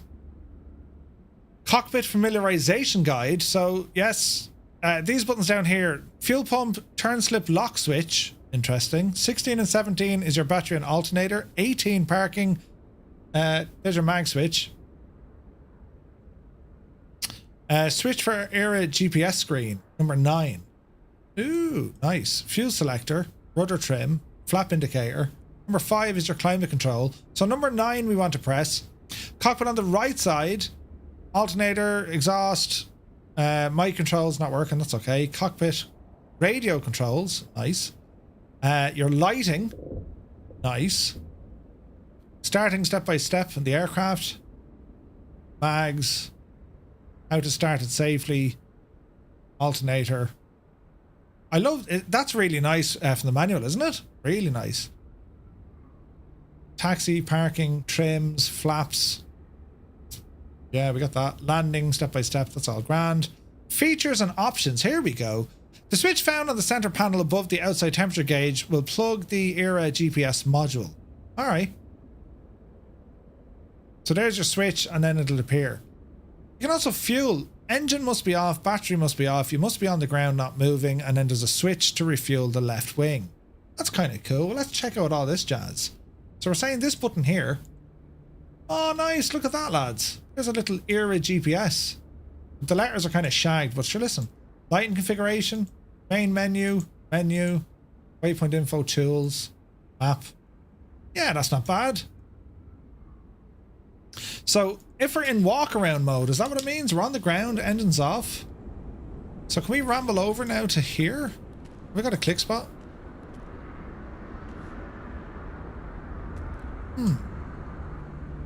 No, so I imagine this is going to be a 2020 feature. Better turn off the battery as well. Oh, nice. Nice touch, isn't it? All right, okay. Let's see can we get some power into this thing. So get those batteries back on. Mixture, fuel pump, fuel tank.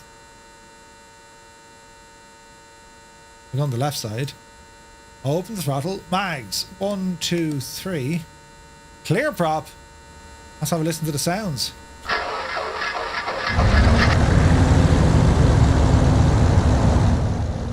Interesting sounds.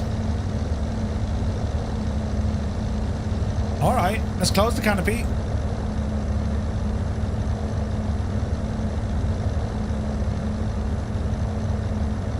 Really? Where's the canopy? Uh-oh.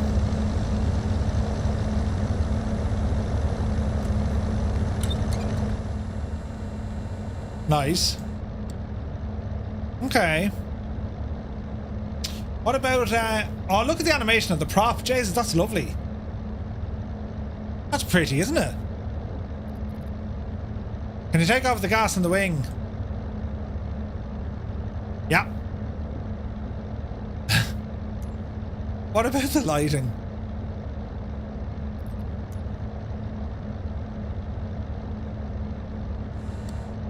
Haven't we a switch over here? Oh, that's it. Ah, look at that. There are little switches, look. Neato. Neato. Alright. Let's see what happens here. So we shall come off the brakes. Bit of power. Our furry dice move.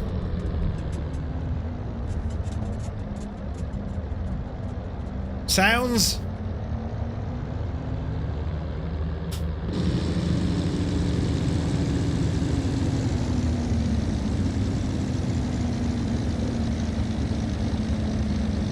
What do you think of the sounds?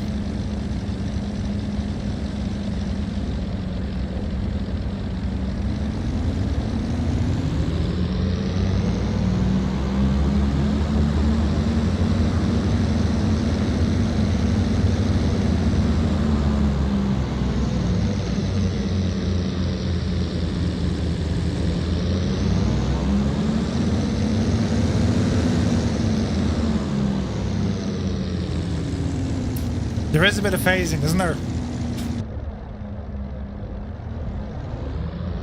Airplane Heaven are just not doing good sounds.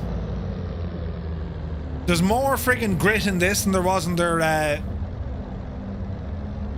got the bass right, but the high end is not good. Yeah, it's not great. There's more grit in this, there's more bass in this than there is in some of the Warbirds, the big ones. The sound is a letdown.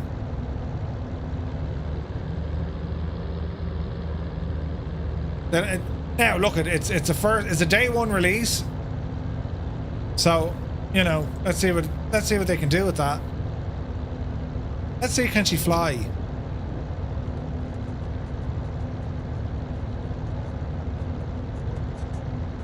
All right, is this free? No, it's not free. All right, power coming in.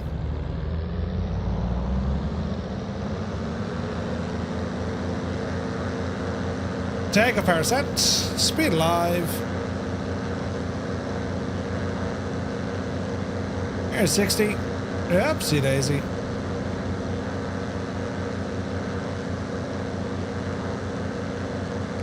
Flaps in. Not worried about the transponder. Bit of trim here if we can.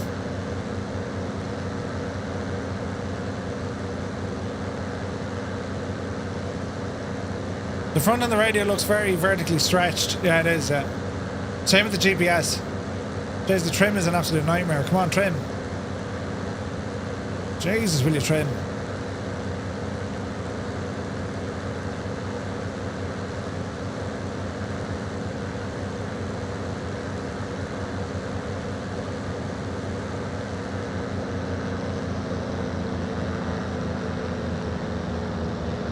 All right.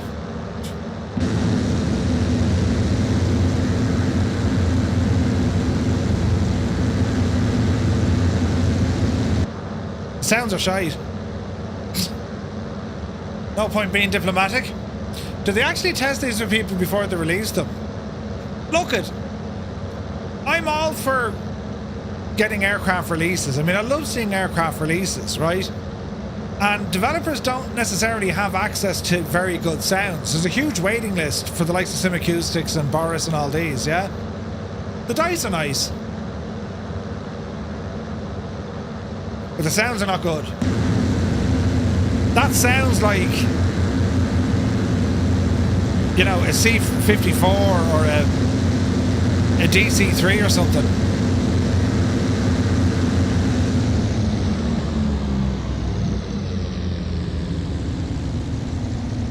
It's just wrong, isn't it?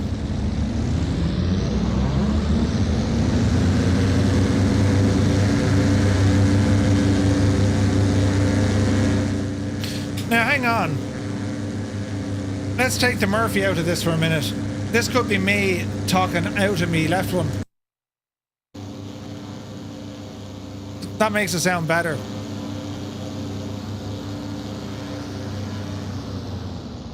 But if anything, this will take the bass out of it.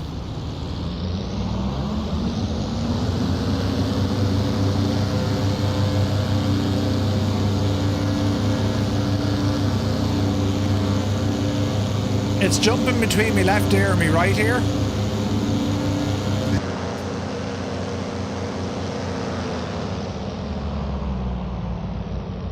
Yeah. Interesting. Oh, Streamlabs. Big Al, don't worry about it. Sounds like there's more than one engine. Yeah, sounds aren't great. Like, okay, it flies relatively nice. It's an interesting machine.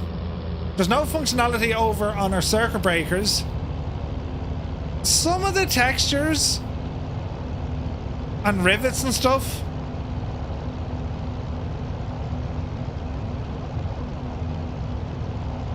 I like the feature, like you can put on the fuel and whatever else, but like the manual is very good. That's very, very good. And it looks like a pretty airplane. Like, I think he's done great with the modeling. On the external, the modeling looks great. The reflections on the canopy and all that jazz, that looks real nice. The prop spinner, I think he's done a great job on. Just the sounds are a bit out.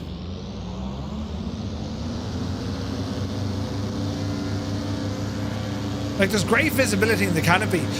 Wouldn't it remind you a bit like the Marchetti? They did the Dakota for D-Day and the 707.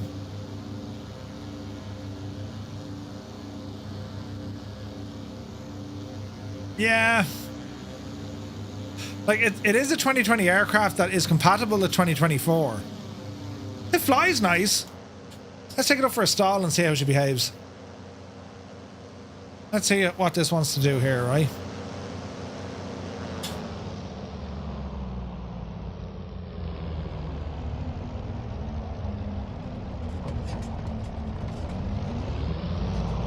Nice stall. There was no buffet, but you get a nice stall. The wing drops. Rudder input is extremely sensitive.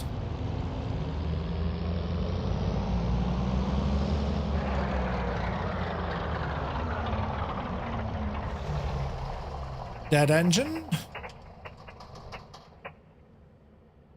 Like, the sound is good.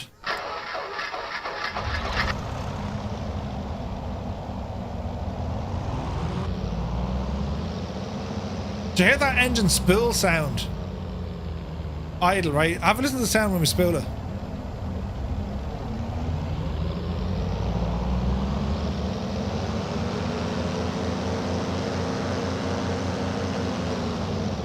It's like there's a double audio or something, you know?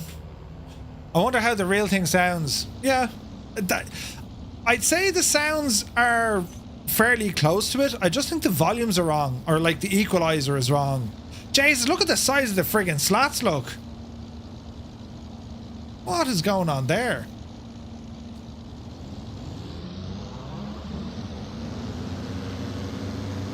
Look at that. It's like anti-stall protection. You put it into idle. See the slats coming out? That's a nice feature, isn't it? Jeez, they're huge, look. That's a nice touch.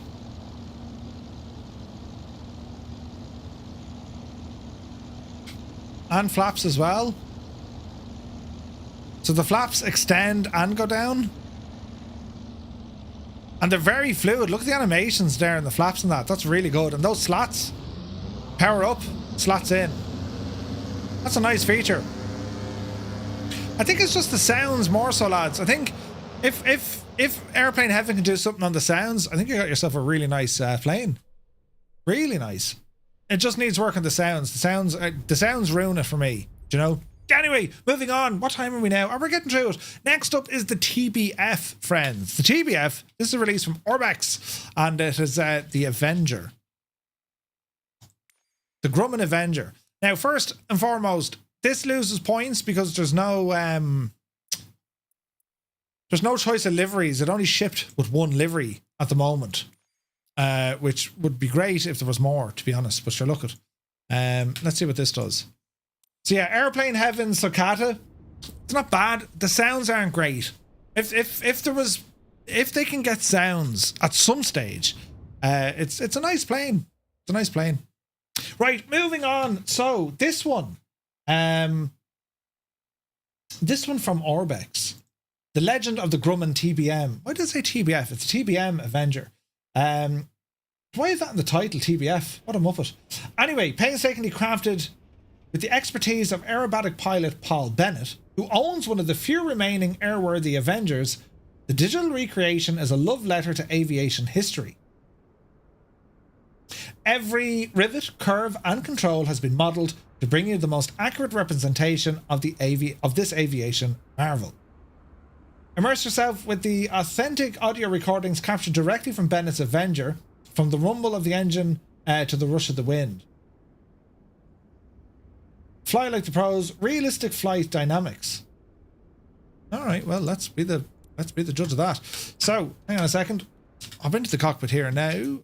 Now, I have views set up here, but my views are shagged because that's just the way the sim wants to behave. Right.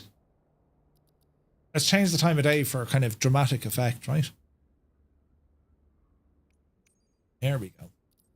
Right, lads. Look at the cut of this thing.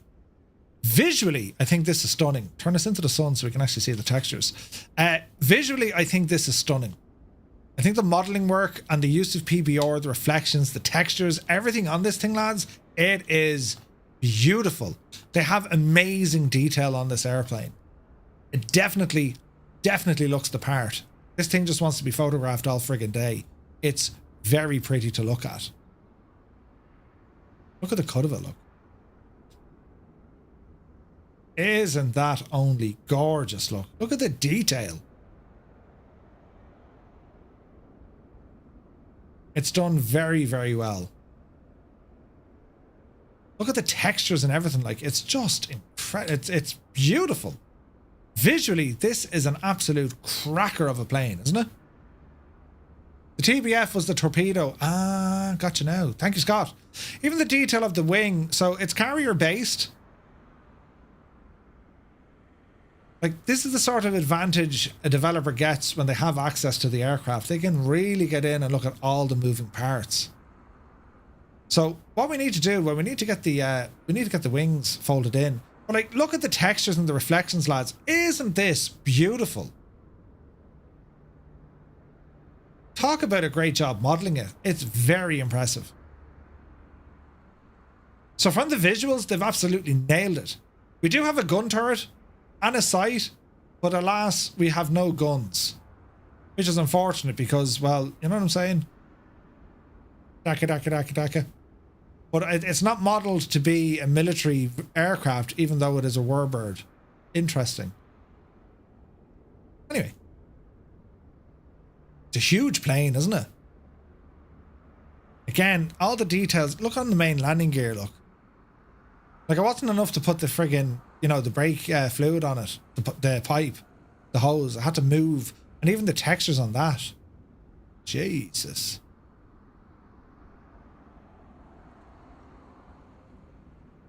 Very pretty, isn't it? Very, very pretty. So what we're going to do, we're going to jump inside and see if we can get this machine started up here, right? Let's see what we can do. So a bit of cockpit familiarization. So what do we have going on here? There's a lot going on here.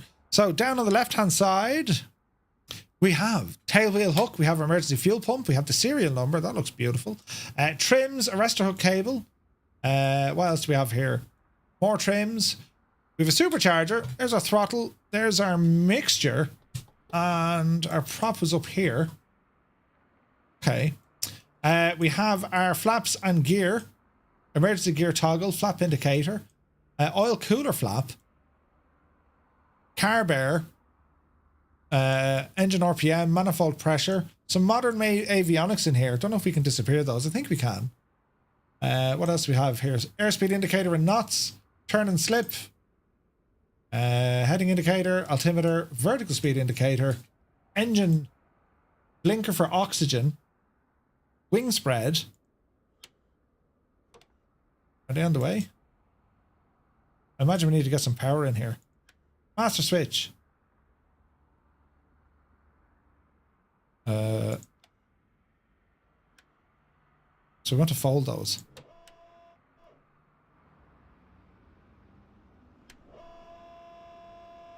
Needs to know. Transformers. You got nice motor sounds as well, isn't it? Look at that. That's cool, isn't it?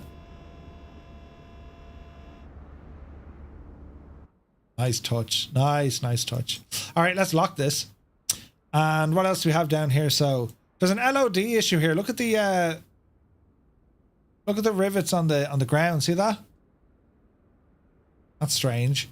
Anyway, generator on. Nav lights on. Energizer engage. Instrument lights. Turn those on.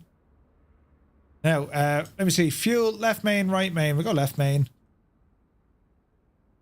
Droppable tank valves. They're on. Mixture's already set. Open up that throttle. Do we have a standard fuel pump, or do we just got to go on the emergency fuel pump? Cowl flaps, open those up. There we have them. Bomb bays we can open. Oh, Jesus, look at the detail underneath, lads. Look at that. Batteries and everything, look. Isn't that brilliant?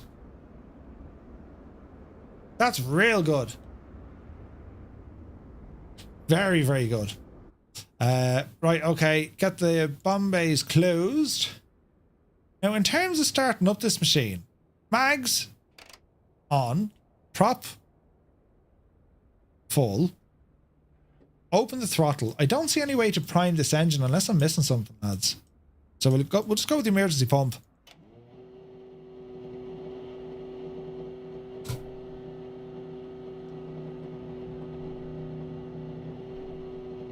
Sound is good. Okay, how does one start this machine? Energize, engage.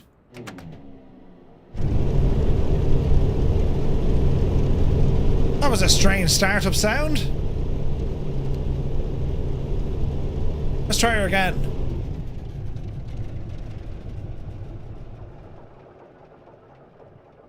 It was a very abrupt kind of start, wasn't it? Try her again.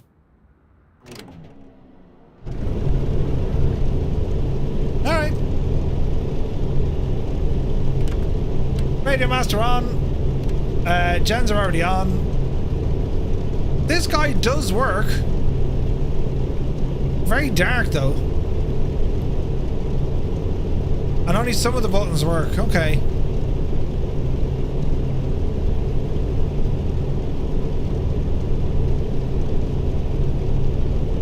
Flaps. Does she have flaps? Yeah, she has flaps.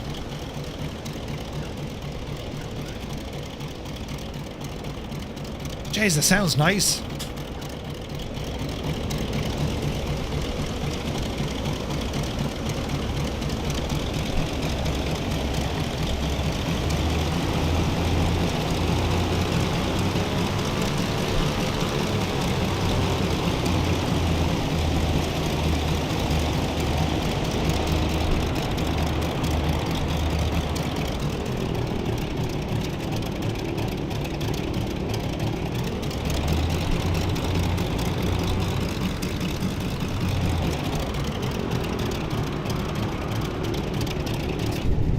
Alright, sounds are fairly good, aren't they, lads? Even just now with the engine ticking over, that rattling. Pretty nice. Alright, off the brakes. I reckon a notch of flat for takeoff. Let's see what happens here. Decent visibility. Nice animations on the ailerons.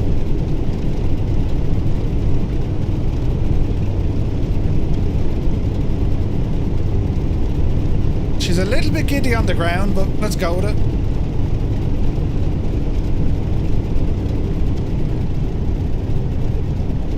Right, let's see what happens here.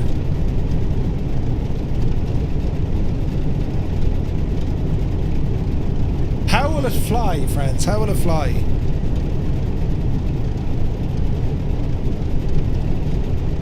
So there is an oxygen blinker switch, but I don't see where the oxygen switch is. I don't think that's modelled. Alright, we're lined up. Let's go flying.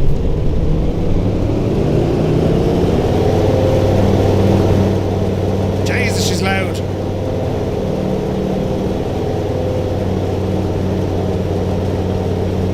Easy now. Yepsy daisy. Positive rate, clear up.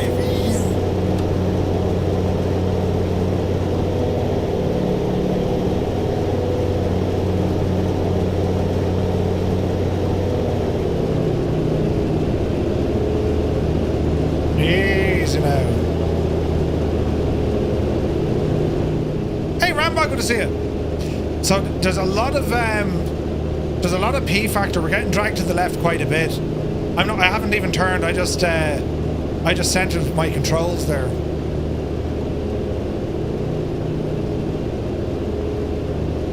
So she's a little bit happy on the trim. Let's see what we can do. It's oscillating quite a bit.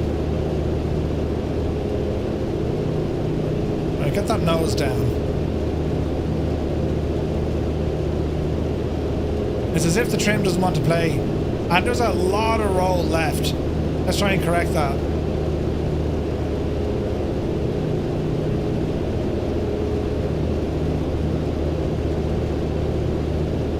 Okay, in terms of us flying, right?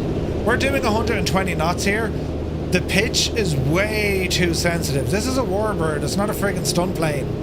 And I'll show you what I mean, right? In an external view, the sounds are also shagged out here. Look at the pitch, right? That's terribly broken. And the roll, right? So let's go full right aileron. That can't be that slow.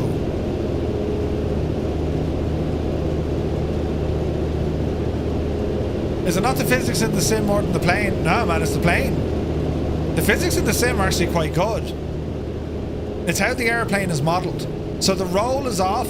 Now maybe this is... I do know in 24 the pitch sensitivity is different in 2020. You know what I mean? But the roll... Like, see that movement? The pitch? My artificial horizon bugged out. My turn and slip indicator bugged out. There are a few issues. The sounds seem wrong outside, listen, right? That's decent, right?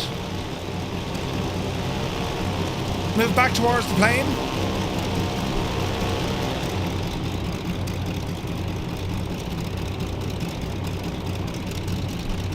I'm at full power.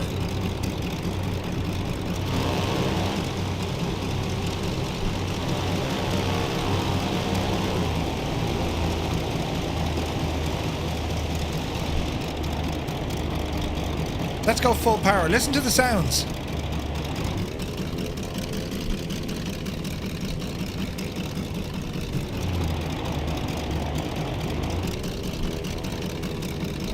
That's not right.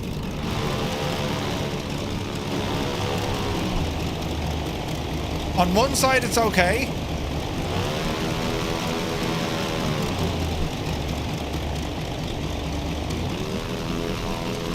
but the front and back seems to be shagged. What about the landing gear animation?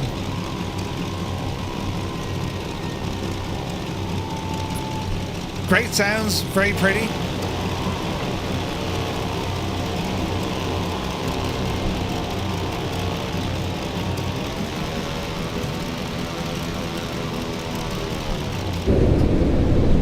The internal sounds are great. I don't think the aircraft has the correct handling, especially in 24, because the roll is the roll just seems off, lads. And if you look at the pitch, it's out. Like it's they forgot to carry the run, or you know what I mean. Needs a bit of work. It looks stunning. Certainly the startup sounds, and you know, they're decent enough. There's no liveries with it. There's only this one. Not a big to do. They're going to bring out more liveries, or you'll get them on flightsim.to or whatever. No weapons, which it's not a big to do. I mean, it's a warbird. I mean, that's they were flying weapons, right? It does have carrier capabilities, though. I mean, let's see, can we drop the without dying? Let's see, can we drop the arrestor hook? Just the handling is so terribly bad. Okay, the arrestor hook doesn't want to play. Maybe she'll come down with the gear. And the flaps.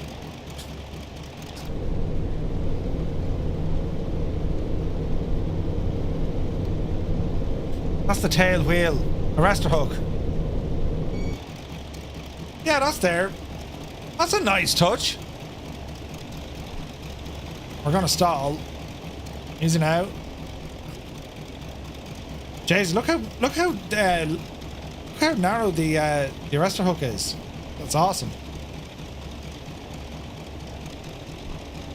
This thing has incredible potential. There's no doubt about it, lads. It's a beautiful looking aircraft. The modeling work and the texture work, it is superb. It really, really is superb looking. They got to work in the sounds. There's a couple of issues with the flight model, I think. I'm open to being told to shag off. Like, it is a big ass plane. It's a big ass plane. Like, even the station down here is modeled. Like, it's very well done in a lot of areas, right? Imagine if that was the only seat in the house. It just doesn't feel right. Like, she's not going to be a nimble kind of fighter getting you around the place. But if that's the case, the pitch control is very, very wrong. It shouldn't be able to pitch it up and down as fast as that. It just doesn't feel right. Now, that could be a Flight Sim 2024 issue. It really could, right? I'd love to see this get a patch. It's one of the best. It is beautiful. It's one of the best looking models of a warbird I've seen. They've nailed it. Do you know? €20 paid for Orbx. Not possible to land on a carrier. J.A. Smith. Can you not land on... Well, it has an arrestor hook, so surely it should work, no? From the aft, it sounds like it's on idle. Yeah. They just need to fix the sounds, you know what I mean? But I think we can all agree, lads, visually stunning. Beautiful, in fact. So here's hoping they manage to get an L patch on this. Like, it would be great if they can patch this, wouldn't it? Because it's look at that. You'll have pictures on your wall of this thing. It's done really well. So yeah, let's see if we can get a patch from Orbx just to fix the pitch. Maybe add a little bit more to the ailerons because they're very numb. Do you know what I mean?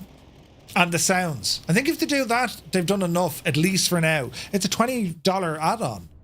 And it's a beautiful airplane. They've nailed the looks of it, I think. Nailed it. Looks beautiful. Right, now, let me see. We're now moving over to the land of Flight Sim 2020 because we're going to have a look at two things in Flight Sim 2020. First up is going to be the Boris sound pack for PMDG's 737. Then we're going to be checking out the whatchamacallit. Oh, look, a whole lot of Jesus Windows updates. Then we're going to be checking out the DC-9, right? So I shall fire up the sim and let's see what happens here, lads. I haven't flown the PMDG fleet in quite some time. I hope they're working. But the Boris audio works. This adds a ton of sounds to the to PMDG's fleet. So we'll have a now listen here now, and let's see what it does. Let's see what it does. I told you it was a busy night for the news. Flat out, lads. Absolutely flat out. So let's have an old gawk here now and see what's happening. Don't forget, lads, if you do like this sort of content, do be sure to hit that little like button. It helps out the stream something fierce. Something fierce. Boris sound pack is a game changer, yeah. How much is the audio pack on Orbx? I think it's like $10, Energizer. About 10 bucks, give or take. They say that it was a flying truck, handled like a big truck, not at all nimble. Yeah, that's what I mean. Like, if it was the case that the aileron roll matched what your pitch is doing, well, then I'd say, yeah, your elevator and your they need to be somewhat linked. There's no way you're going to have that much elevator authority over your ailerons. Not a hope, you know. So how do devs test their planes? Do they ever reach out to you? Yeah, some do, some don't. Like, different beta testers would have they have their own areas of expertise or experience, right? Did that sim just crash? No, she's thinking about it. You know, some folks would be very good when it comes to the avionics. Others would be to the flight modeling or the characteristics. Again, there's a very thin line, lads, because we're using a simulator, right? Because we use the simulator, you have to kind of make your add-ons approachable to sim users rather than, you know, this is exactly how the plane should fly. Because, well, it's very hard to kind of achieve that when you don't have load bearing, you know. Just got the update for the Mirage, Muttdog. Nice. Just got back from a Liverpool game. We got PSG, Benfica, Brest, or Monaco in the next round. MV, good to see you. Like, you can always reach out to a dev and say, hey, look, I'm happy to give you a hand if I can help, or, you know, this is my experience. But it depends. Like, a lot of dev, like, put it this way, Orbx have access to Paul Bennett and the real aircraft.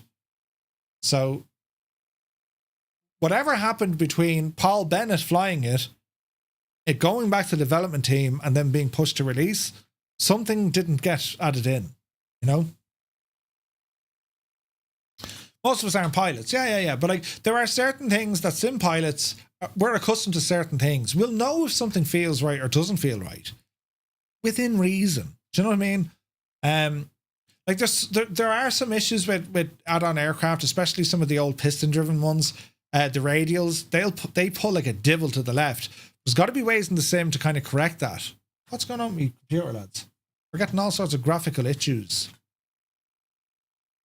Oh, it's this thing loading. Let's see now. Let's see.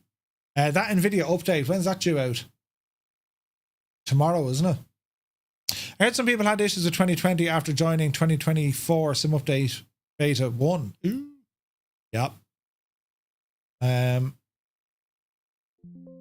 Oh, hang on. There's something screaming at me here. Let's see, lads. Let's see. It would appear that Flights in 2020 doesn't want to play. Is it even loading?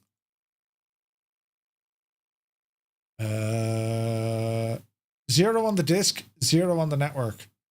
Plenty of memory loaded in. Little bit on the network. Right, let's just end that there for the moment and we'll try it again. 2020 is going, Jesus, where's me 5090? Right? Why aren't you using Sim Update 1? I've no interest jumping onto the beta just yet. I'm happy enough. Like, for me, it's been rather stable. The current build of the sim, a couple of caveats with that. But yeah, I think we just give it a little bit of time, because with any beta, it's liable to break a lot of things. Continue in normal mode, please. And we'll just let this load up. 2020 is fine for me, and I'm using 2024 Sim Update 1. There you go. Like, 2020 for me, this is... I'm enjoying 2020 for the airliners. They seem to be working just fine, you know? In multiplayer, you can only see people on the beta. Well, that's usually the case, Mr. Chippy, but I think that isn't the case with the Sim Update or the Sim Update 1 beta. Because I know that Zit is in it. and he can see everyone in it, and we can see him.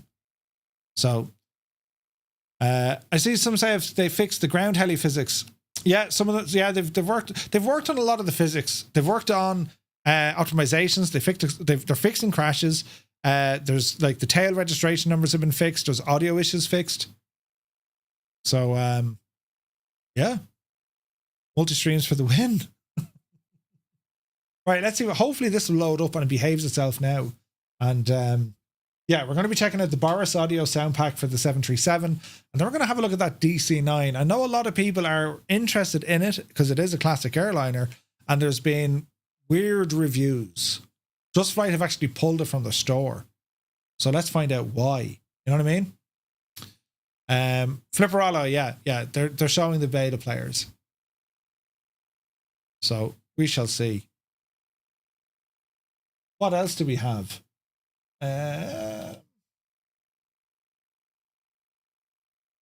What's the oh look, while we're waiting here, look, FlightFX sharing some previews of their upcoming citation. Look at this, lads. News hot off the press. Jesus. FlightFX back with another set of previews for their upcoming Citation X, and they're nothing short of impressive. Let's have a look. Where's the gallery? Show us. Oh, here we go. FlightFX, man, the detail. Look at the cut of that. Jesus, look at the lights on it. Come back there, you devil, you. Ooh, that's very nice. Isn't that beautiful? Can we like enlarge this? That's what she said. Look at that. That's impressive, isn't it? Landing gear. Yeah, it's nice. That's gorgeous. Loving that setup. Hesitant to uninstall 2020. Haven't used it since 2024. But still undecided whether to install. If you have the space, I'd hold it. When is DLSS 4 available? Name, it technically is available now if you use the DLSS swapper. But I think that's all coming tomorrow. That's beautiful. I'm loving what they're doing there. The lighting is superb, lads. Superb. Looking forward to the Citation X. Yeah, absolutely. Business jets rock, man. I mean, the Citation X, the Avanti. I'm really looking forward to the Learjet from Just Flight. That's going to be class. And of course, lads, we have the Phenom coming out from FS Reborn. That's going to be deadly. And of course, I think, you know, the biggest release yet to happen is that of the A350 and the Spartan and the Starship and the Starship. Yes. I was getting all worried. Was my sim going to load? But we look to be going okay now. Yeah, the Starship from Black Square. Oh yeah. Now also Black Box have released an absolute ton of updates. I got emails about them earlier on. Let's have a quick look about those. So Black Box Simulations have updated the following. Oh, we just got an email from Parallel 42. Club 42 early access. Ooh. The Juice Goose getting ready to be coming in. Now, where is this? Is the amount of emails, lads. It's hilarious. The amount of emails you get. Frightening. Right, Black Box Simulations update is here. Existing customers enjoy free access to updated download links. New customers dive in and grab your favorites now. Okay, what did they do? So the Trilander got an update. And what else? Oh, Airplane Heaven. What did they update? Airplane Heaven have updated. Oh, here we go, lads. So this will tell you how far in the past I am.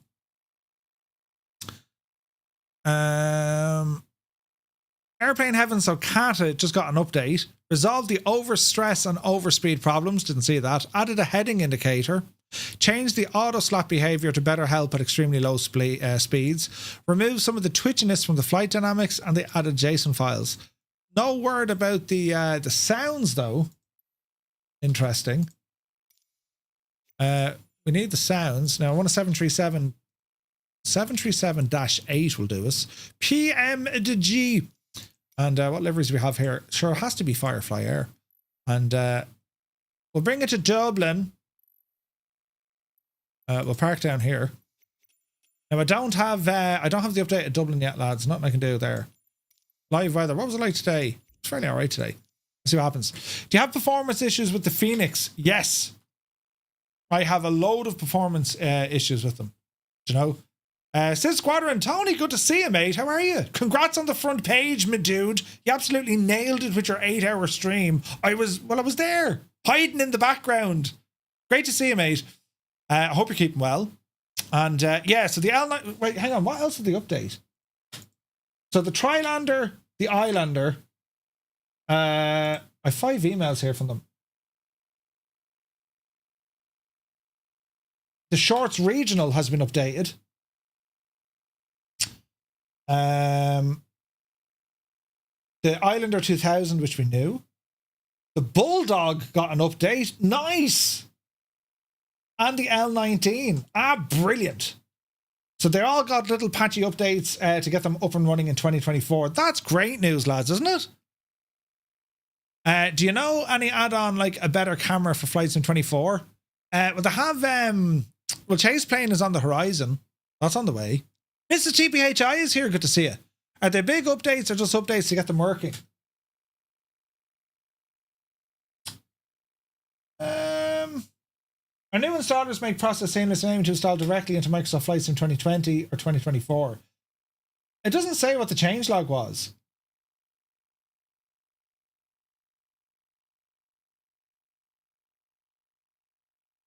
Let's see, what's the purchase page look like? Let's try this one. Activation code.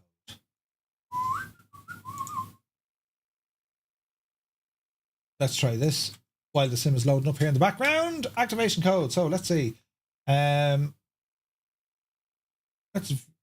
it's only a matter, you can only download them, I think. It doesn't actually say. Setup 1.1. I don't see where they have... I'll update all of those over the weekend. We'll fly them over the weekend. PC hasn't crashed yet? No. Wimmus is here, welcome in. Wonder when will Miltech have the CH-53 Super Stallion? Yeah, it looks awesome, Mal, doesn't it? Gorgeous helicopter. Yeah, I have a load of updates to do now with Black Box Simulations. They make great airplanes. They fly so well. The modeling and the texture work, little bit kind of middle of the road, but they fly really well. And like the Shorts aircraft were freaking brilliant, I thought. Do you know? Britain Norman, yeah. The Islander is a great plane, and like they did the Defender 4000 series as well. They're just class. In the Guard of Chiacana colours, lads. The Guards. Siddle, welcome aboard. Happy Wednesday, man. Right, so we're going to be checking out the Boris sounds. These loading times in 2020, though. I haven't touched the 737 from PMDG in a long time, and I updated it recently. So you know the way they kind of warn you it could take a few minutes to load in? That's where we're at, you know? Because usually it loads in fairly quick. 2020 for me is actually loading faster from start to finish. Once you get into 24, it loads fairly straightforward, you know? Boris is a freaking genius, yeah, 100%. I haven't experienced these yet. So, hang on, my telly's trying to turn off. All right.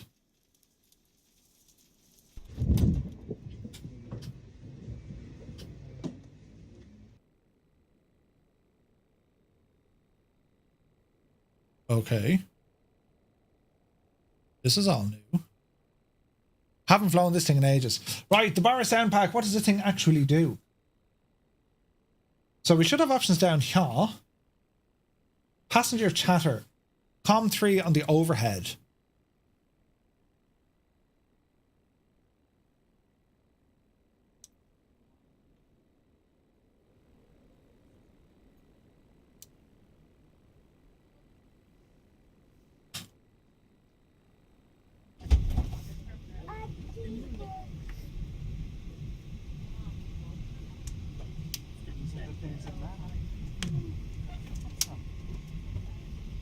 We got sounds. Headphone simulation, passenger chatter, and hydraulic pump. Right. Let us just do stuff. Battery. Well, the sounds are different.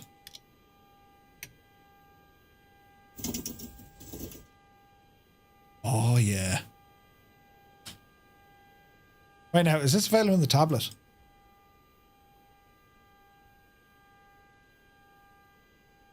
Remove chocks, air start ground. Ground starter. Give us the LGPU, please.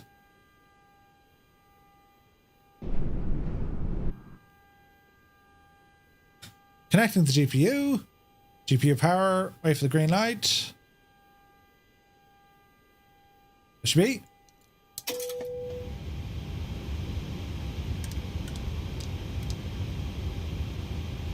It sounds.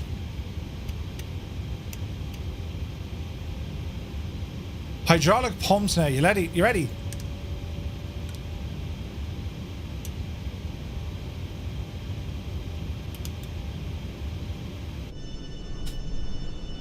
Do you hear the sound of the hydraulic pumps? Right?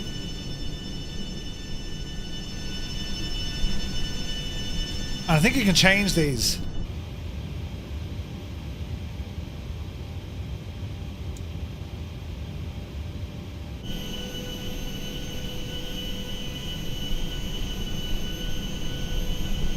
Yeah, baby.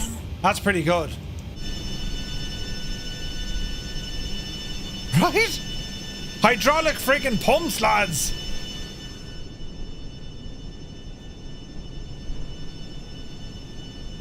It's windy as a devil here. Hang on a second. I don't want to be listening to no wind.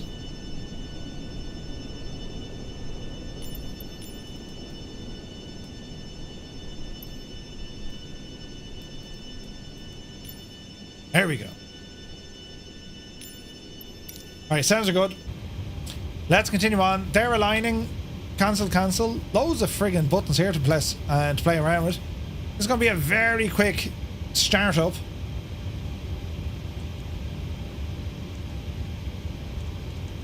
We're in Dublin. 411, I think. Not in database.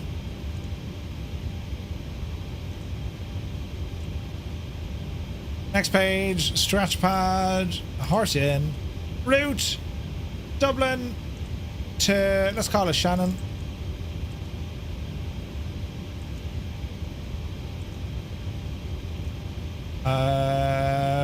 Firefly Air 235. Next page, departure and arrival.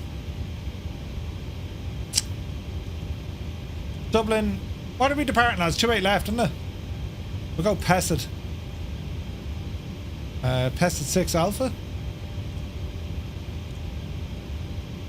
And we'll go arrival into Shannon.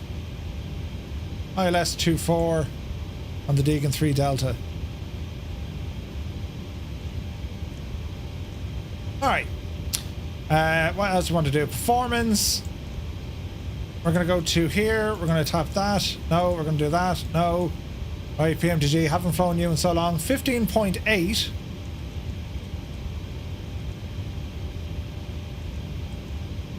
Reserves 1 for the crack. Cost index 20 for the crack. 210 for the crack. Cruise wind 322 at 68.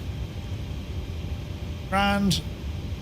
N1 limit, no D rate, flaps 5, center of gravity, V1, V2, V3, legs page.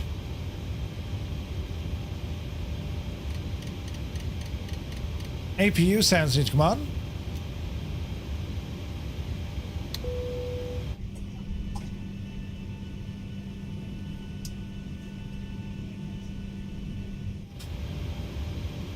That's the normal textures there. I'm probably using my own. I'm using different textures for the cockpit. I have there's an add-on you can buy for that. It's pretty good. Right, APU. Let's have a listen to this one.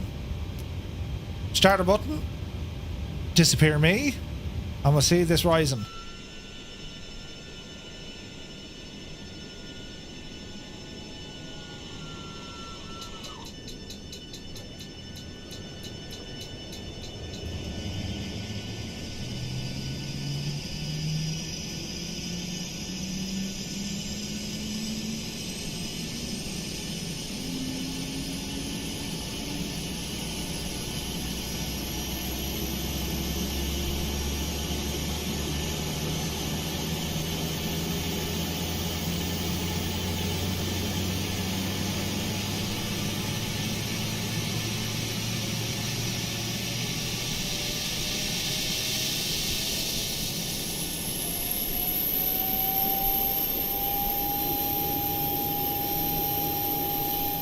That's got to be the best APU startup I've heard in the sim.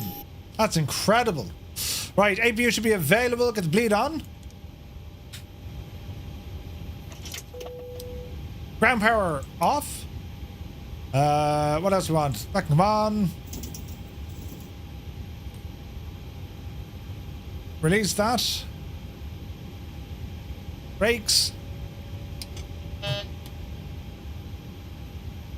Release that. Oh, no. Release that. The sounds are savage. Sounds are friggin' brilliant, lads. Right, what else do we need to do? Lights. APU be running. APU bleed is on. Packs.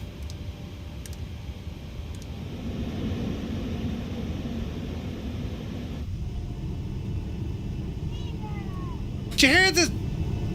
You can hear the air conditioning, listen. I'll turn off the AC. Listen to this.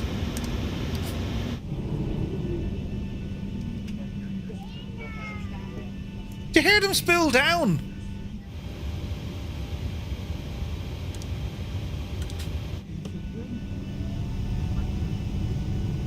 Ah, lads. That's ridiculous.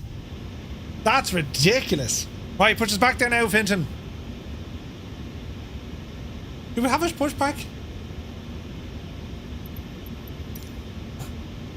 Cockpit to ground. Attention to detail. Ground, stand by.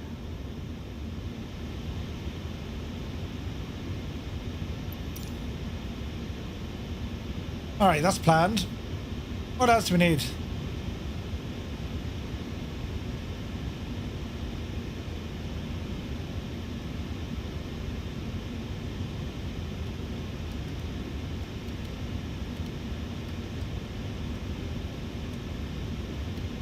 Okay, sir.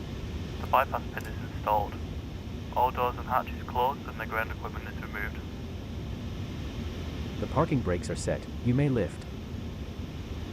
TCAS test. Parking brakes Pass. set, lifting the aircraft.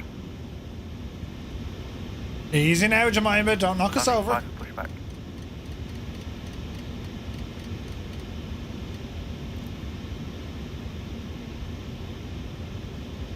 Okay, start pushback. Brakes off. Cockpit to ground. Go ahead. We are cleared for start and push. Okay, cleared for push start. Please release parking brake. Parking brakes are released. Commencing pushback. You can start the engines in sequence. It will start in the sequence. Alright, packs off.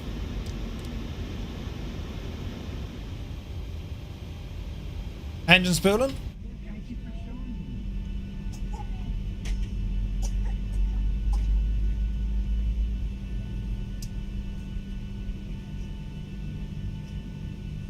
Pushback is having an absolute conniption. Fuel coming in.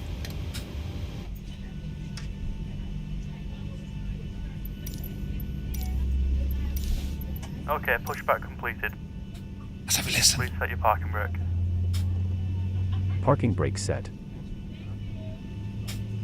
Parking brake set, lowering aircraft.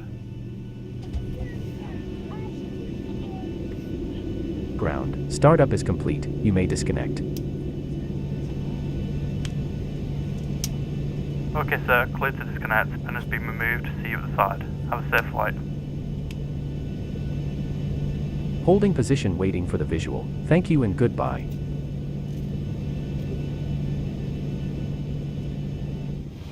Sounds are fairly decent.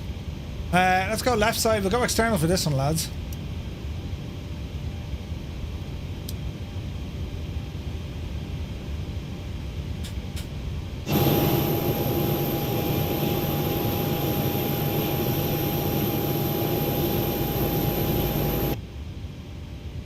Alright, fuel in.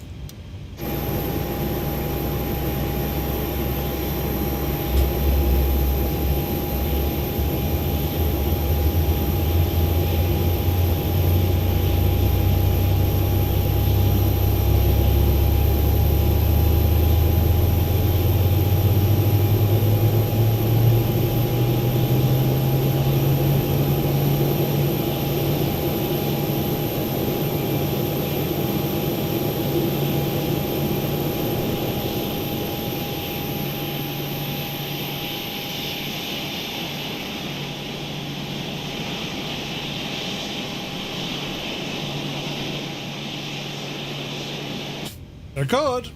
Right, engines running. Let me see. Gen on.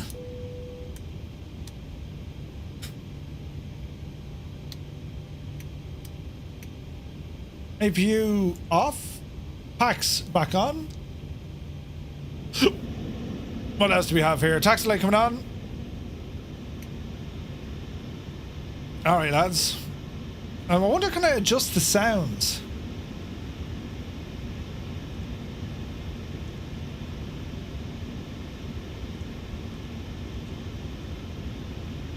Isn't there a way to do the sounds now?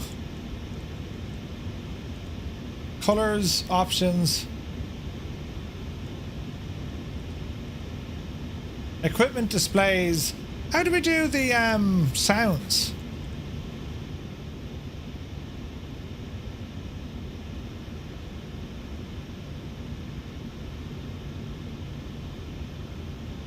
Interesting. Right, let's have a listen. Flaps.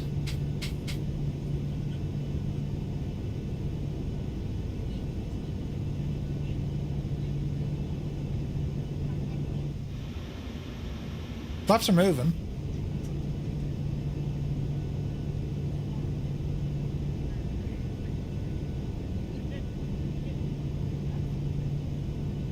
Can't really hear them. Alright, let's come off the brakes. Bit of power. Oh, that's good.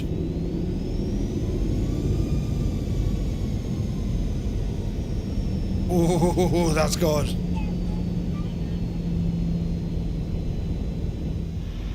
Jesus, that's very good, isn't it?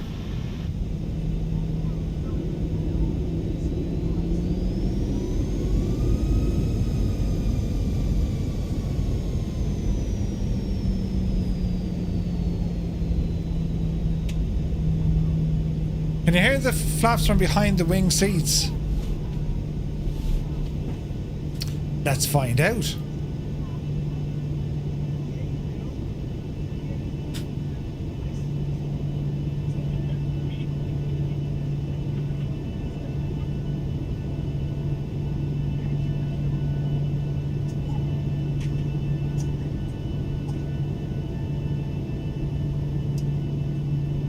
Sounds are excellent.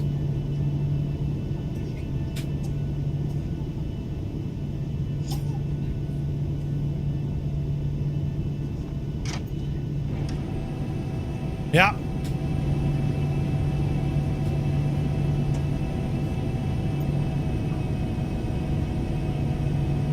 That's deadly.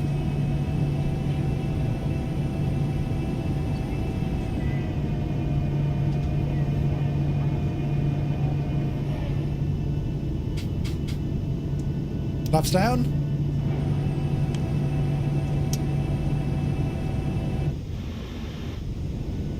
So you got to be behind the wing to hear it. That's pretty cool. All right, keep going. Off the brakes.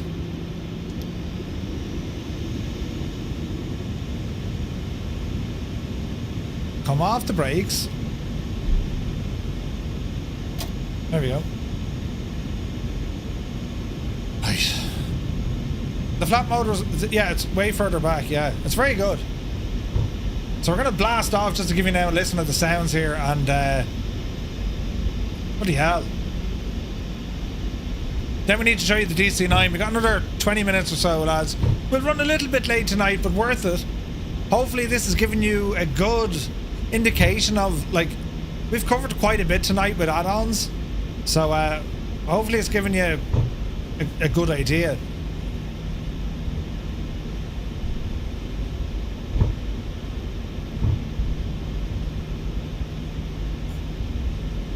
We'll go 2-8 left for the crack.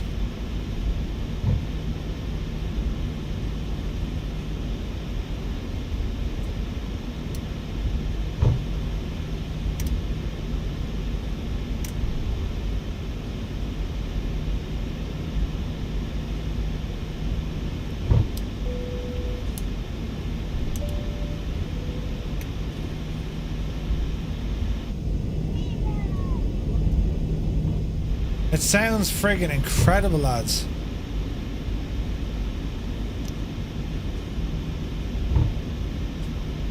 Right, easy now.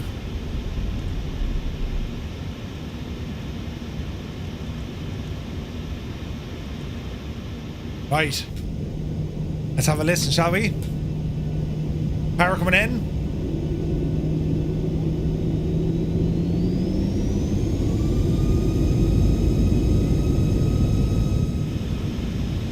Power stable. We're rolling. Toga.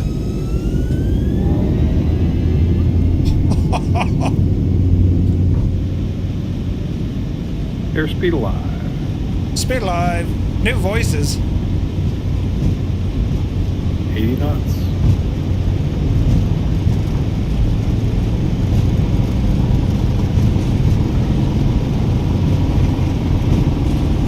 V1. Rotate. V2. Wow. Positive rate.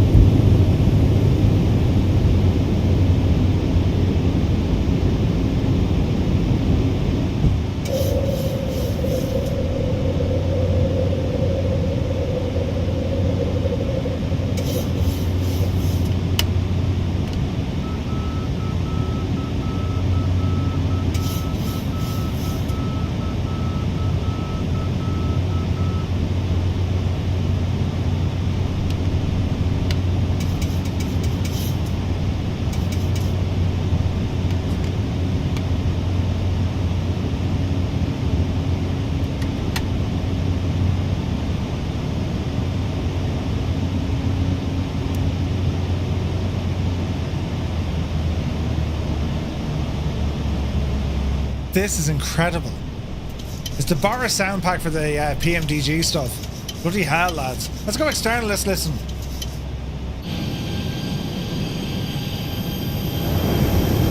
Jesus.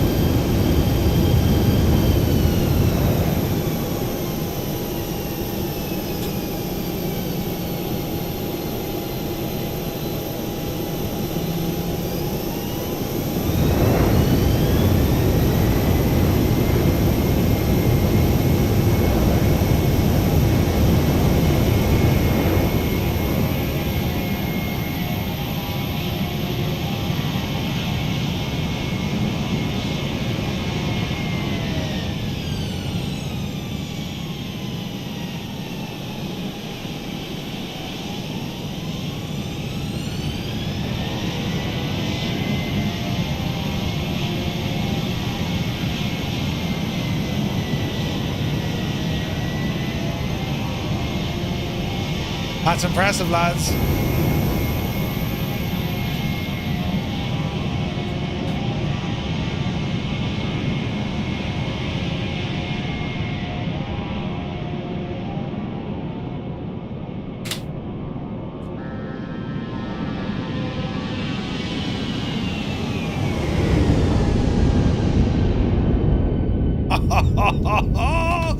Man alive, they are good. Jesus. Absolutely incredible sounds. They're incredible. Beautiful, beautiful sounds. The Boris audio works. He's done it again, friends. He's done it again. For $10, you're going to transform your PMDG 737 fleet. Because it works with all of them. All the 737s. That's highly impressive. Brilliant. Ah, Jesus, that was brilliant, wasn't it? They're just great sounds. Man, I want to fly the PMDG stuff now. It's really good, isn't it? Helric, yes, they're so immersive. And you couple those sounds with, like, you know, SimFX and Parallel 42, you got a whole load of stuff going on there. It's awesome. Awesome. Right, hopefully this loads. Our last preview this evening is the, what are they called? The Sky Simulations DC-9, friends. A DC-9, right? So here we go. It actually comes with quite a number of different models. So we have the DC-9-10, the Freighter, the Dash 30, and the Dash 33. Let's go to the Dash 10 here. And what are you going with? Well, I don't actually know which one we go with. You get some nice options, right? So we'll go with this. We'll go with TWA and we'll bring it down to Shannon here. Because this one, well, let's just say it got an interesting kind of well, right? Let me see. We'll go to a preset here. Let's see here now. UK, typical summer day. Let's have a now listen here, right? So there is a bit of a story with this. The price, it's not cheap, right? This cost me €60, 60, right? This is dearer than PMDG. It's dearer than the Phoenix. It's dearer than iFly 737 Max. It's dearer than all of those. Not to mention, it's way dearer than Just Flight's F-28. And also their RJ and BAE and all this jazz, right? So, okay, you're saying, right, it's pricey. So what we want to do here is to give you an idea. Patrick Doyle, thank you very much. Gifted a subscription to Bert. Thank you very much indeed. Very kind of you, Patrick. Cheers, man. That's your 25th gifted sub to the channel. Thank you very much indeed. So, right, let's check her out. So on the initial look at this plane, I think it looks really nice. I think the model here is very nice at this range. Yeah. Nice work on the exterior, especially from this distance. And it looks like a DC-9, right? It looks well. It does look well. However, when you start getting a little bit close to it, right, this sort of jazz, this is where you start seeing things taper off a bit, right? So yeah, look, we do have all this stuff here. We've, you know, that's, yeah, all right, okay. You operate the stairway, there's decals. But then you kind of have a look at what some of the designs on the textures actually are. And then you come on in here a bit, and then you say, oh, right, okay. There seems to be a bit of a lack of textures.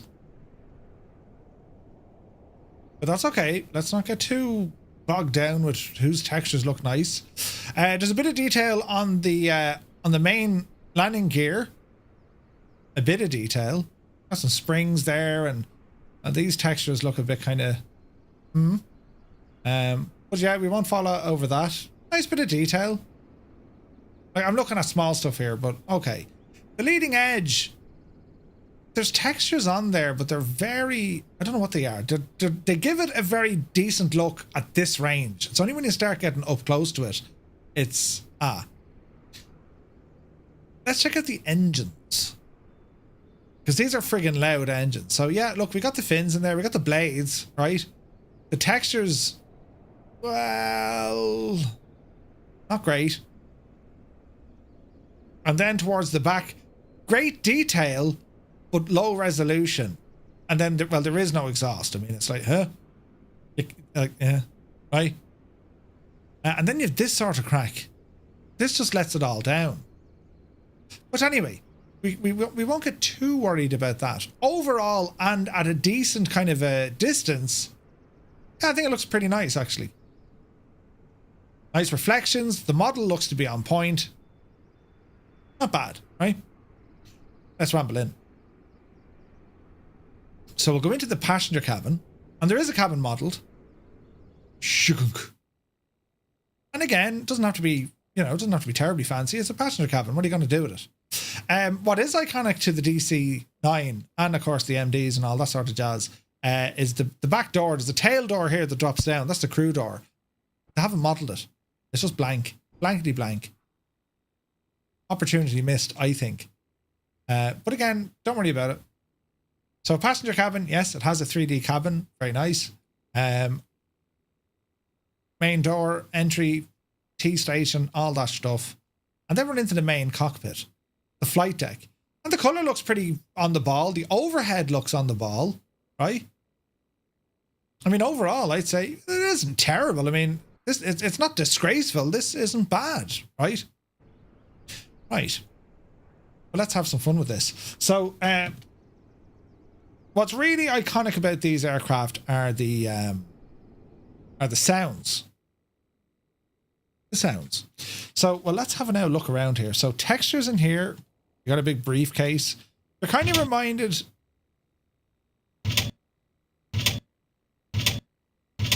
You're kind of reminded a little bit of what kind of Leonardo did, right? Oxygen. Are you hearing those sounds? Okay. Can we open the window? No. What about some throttle? Now the battery's off, mind you. Okay, speed brake. No sounds. Trims, they're all going to be turned off. Get rid of this armrest. All right, let's start putting some life into this machine, shall we, for the sheer crack of it. So, APU, master battery switch. Ground power is available. No sound from the battery switch. Nothing, right? Get the bus turned on.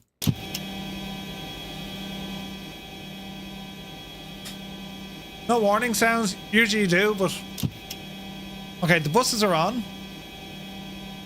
No smoking. Seatbelts. Listen to that no smoking bell.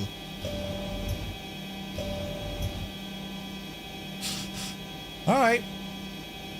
Let's get some lights on here. Cockpit flood, leave alone. Mechanic call doesn't work. Stall test system 1.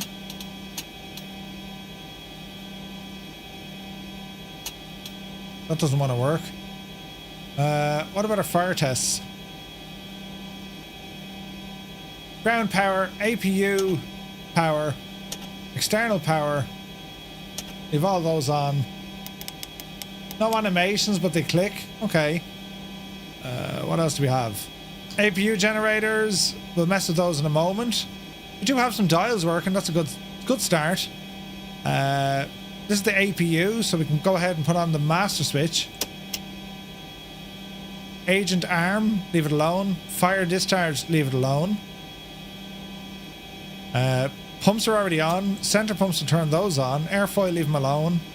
What else do we need here? Arm the emergency lights. Galley power turned on. And let's see if we can get a start at the APU. RPM, oh, hold it, Murph. RPM is moving, temperature's moving.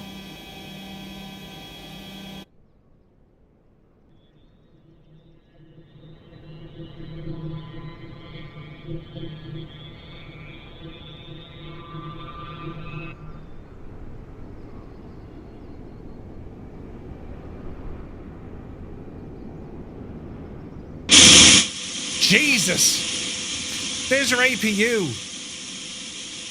Don't worry, that scared the shite out of me as well. Holy crap, that was loud. Right. Bloody hell. Right, APU is running. APU bus on. And we're getting a load there, so the logic seems to be working. Alright. Emergency power, leave that there. Leave them buses alone. What else do you want to do? There's no FMS of any description whatsoever. I woke the dog up. So we got nothing here with INS or otherwise. I don't see anything here. So this is purely via war navigation. Alright. What about some lighting? The weather radar stuff doesn't work. Frequency is all grand. Transponder is there. Hydraulics. Now, auxiliary pumps. So you can see the pressure coming in. That's okay. What else do we need over here? Instruments are... I mean, they're okay, lads. The textures outside of them aren't great, but at least you can see them.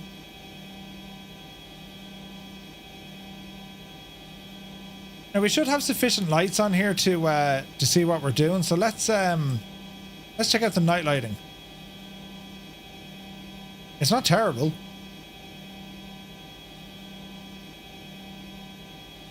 So that's a night lighting. It's not terrible. It's actually quite nice. Truth be told, it's quite nice. That night lighting, not bad. It's not great, but it's not bad, right?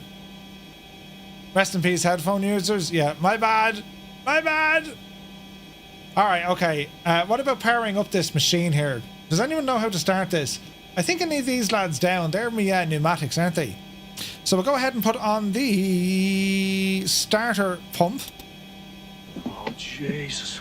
The heaters are already on. Pneumatic pressure saying 0.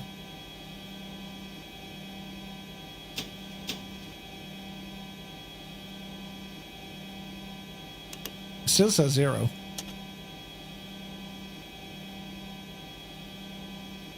Wait, they should be down, shouldn't they?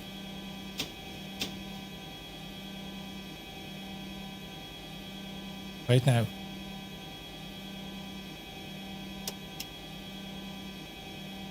That's ignition. It should be up.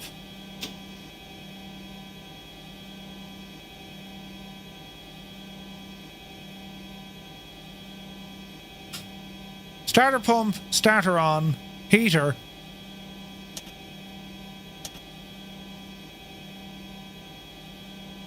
Switch next to the starter pump. Ignition override?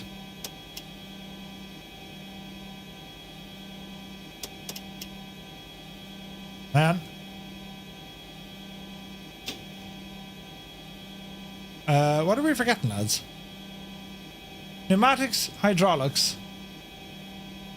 What are you saying? Oil pressure, that's grand. Gen's off, that's all okay. Radio fan is off, don't mind that. Engine start switch. Hang on now, doesn't this need like a 1 or a 2 channel, no?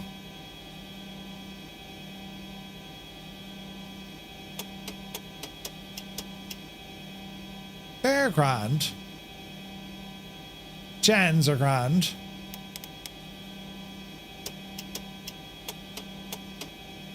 What are you forgetting, you big idiot?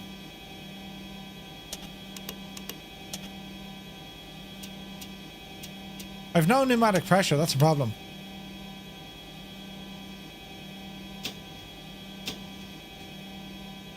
Did not turn on? Oh, Grumman Murphy. APU air is on. Right, now we'll try her so. There's our pneumatic pressure. Good job. Right, starter valve open.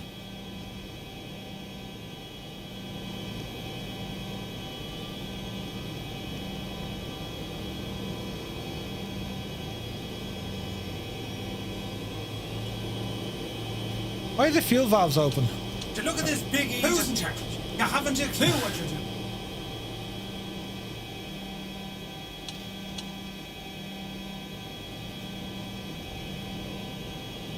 Come on, Betsy.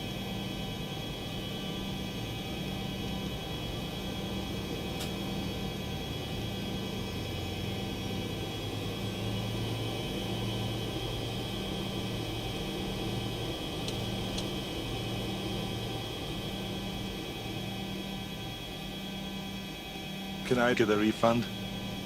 It's the weirdest spool up ever, isn't it? 40%.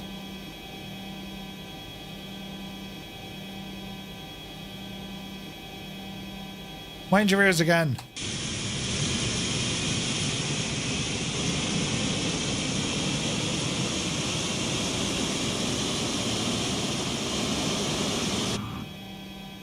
So it is spooling up. 6%, 30%, that looks good to me. Right, engine 1.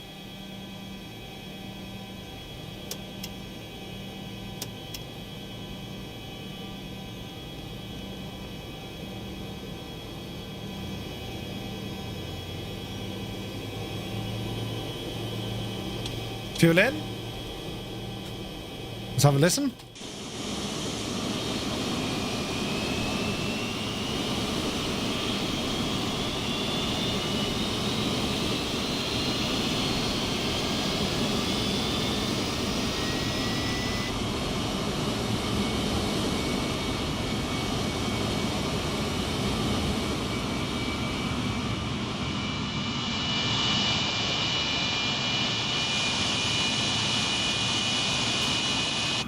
Okay. Now, mind you, my engines are running. That's the sound we're left with in here, but that's okay. Reset that gen. Gens are on. APU coming off. External power off. APU bleed off. APU master won't go off. Ignition off. Starter pump off. Rudder, park and brake, Hydraulic pressure still low. Why are they low? Ram air, no. Yaw dampener on. Bleeds are on.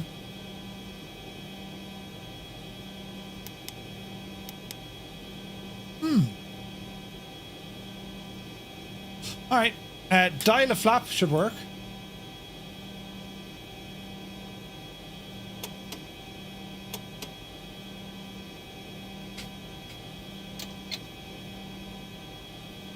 Bit of trim. Trim works. Sounds don't sound right. Spoiler.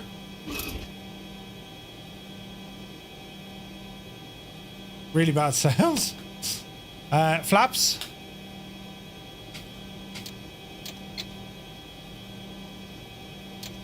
Do you hear the sound? Moloch, good to see you.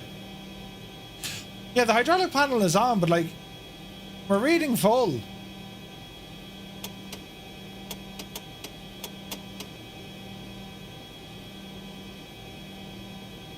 Anti-skid.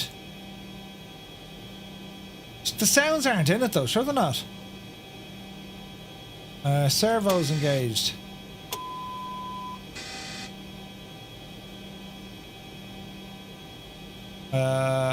Fuel, they're all okay. Lights, they're all okay. The click sounds are friggin' horrible. Right, off the brakes. Bit of power.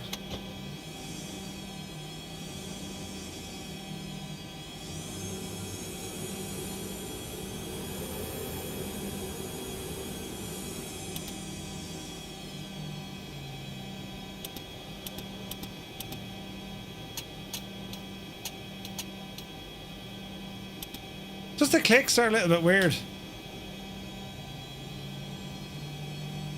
What the wipers? Did the wipers work?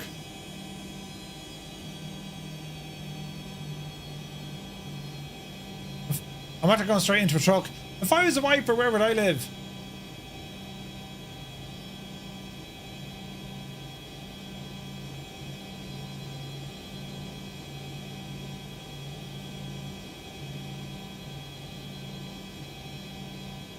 No sounds with the wipers. That slow? Jesus. Alright.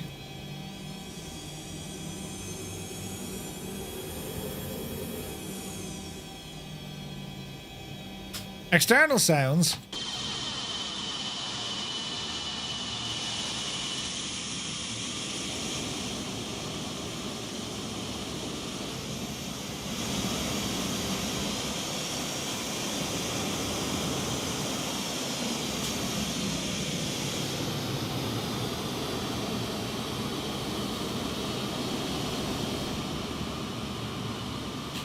So the sounds are yite, right?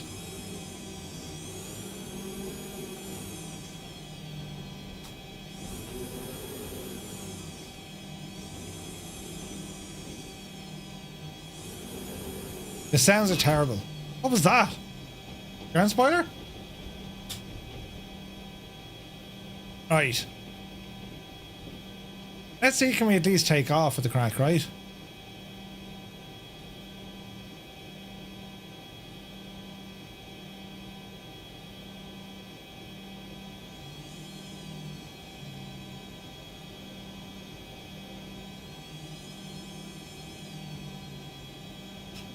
I'm not really bugged that, you know, it needs a bit of work. I'm bugged that because the asking price of this thing is off the friggin' Richter scale. Alright, let's see if can we go flying.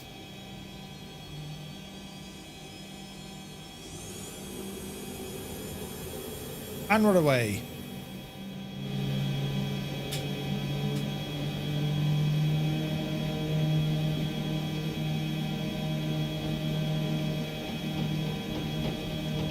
Let's go outside.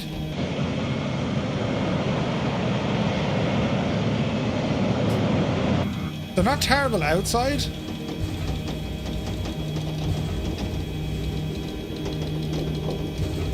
Yepsy daisy.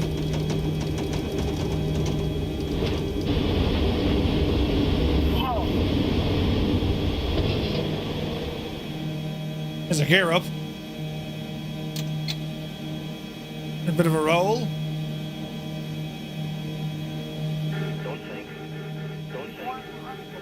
How am I stalling at 200 knots? Shh, shh. We stalled at 200 knots.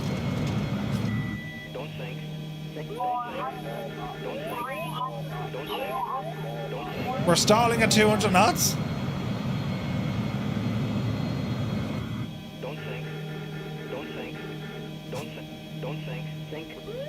Shh. 220 knots. 250 knots. Bloody hell.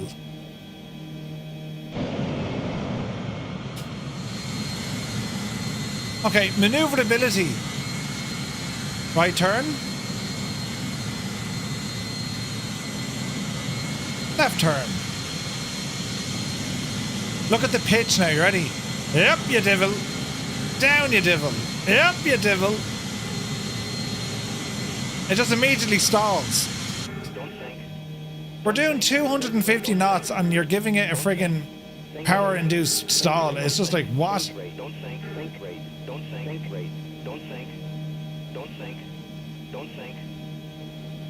So, Muse fan, you are quite right. There are very few that actually... There are very few aircraft that actually fall into this category. I do reserve it for only the select few, right? Bearing in mind, this thing was 60 quid.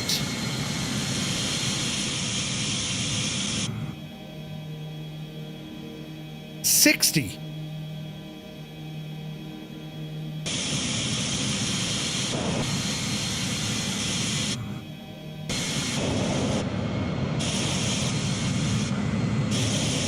It does have a rotating beacon, I suppose. 60 quid for this, though. If you go over to Sim Market, a lot of them you can't... It was removed from... whatchamacallit, Just Flight. If I wanted to buy this aircraft now on simmarket.com, it is €60.27. €60. That's what, close to $75? And if you buy the 2020 version, you do get the 2024 version and vice versa. They're separate products, but if you buy one, they give you the other one, right? And like, Sim Market, like, this fella Marcus, I'm surprised, positively surprised. He gave it 4 stars. And Radoslav, as a long-time fan of Sky Simulations and their previous DC-9 add-ons, I was eagerly anticipating the latest release, and it did not disappoint. Wait, what? This fella, Karsten, I can't read what he's saying, but he's basically saying, hang on, in the name of Jesus, for €60 and you gave me this thing. On a positive note, the cockpit sounds are exceptional, capturing the essence of a DC-9 experience. Sorry lads, this is shite. It's shite. And that's shite with a capital shite. It's like, for the price, if this was 25 quid, you'd say, yeah, it has a lot of work, but, you know, it's 60 friggin', it's 60 quid.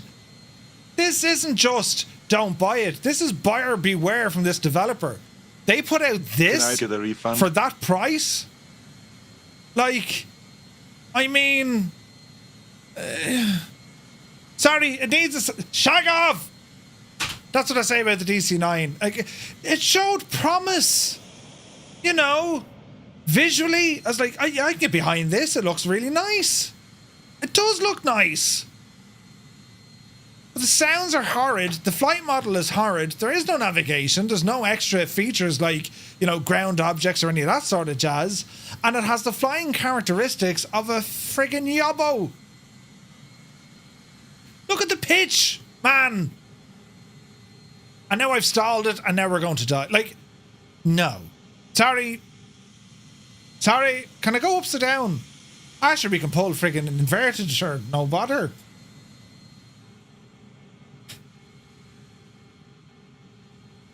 It's just unfortunate. And like, Just Flight, for them to make a call on this to say... Surely you can't be serious. Oh, I am serious. And don't call me Shirley. for Just Flight to say, do you know what, we better not sell this, that's pretty much a statement from Just Flight trying to protect us as consumers.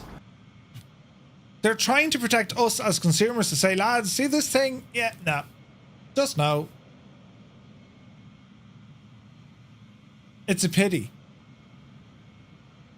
But like people saying, you know, 4 out of 5 stars. No, absolutely not. And like, that's a problem, right? Because you'll see a review like that and you go, well, hang on, maybe it's not that bad.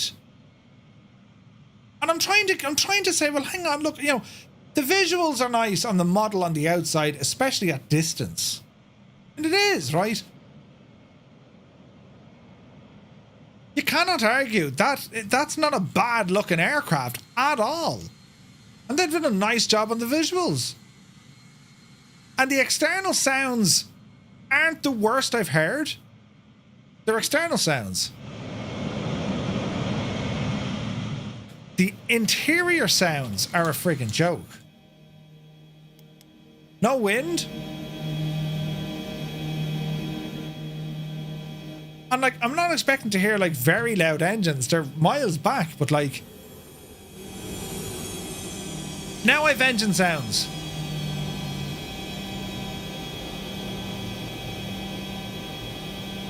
Okay.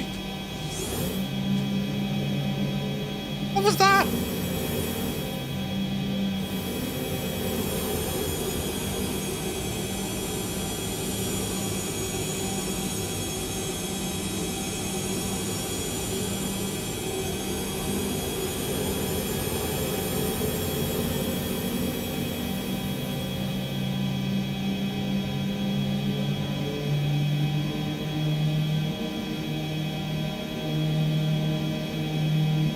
Now we've engine sounds. We didn't have those a moment ago. But it doesn't handle right. The textures you can kind of get over. The night lighting is alright. I'll say it. The night lighting is grand. But for 60 euros, lads, absolutely not. Jesus, absolutely not.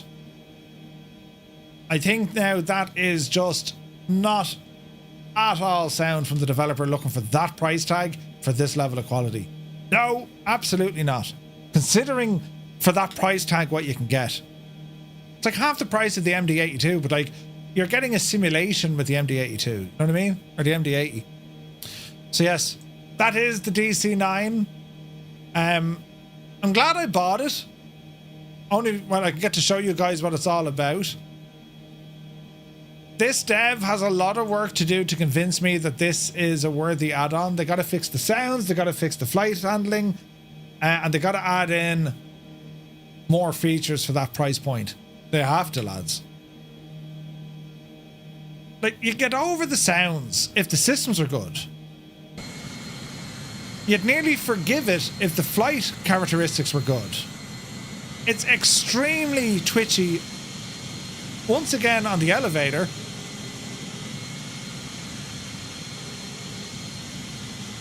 And it rolls like me and my sim crashed. It rolls like me getting out of the bed at about like 10 to 6 in the morning.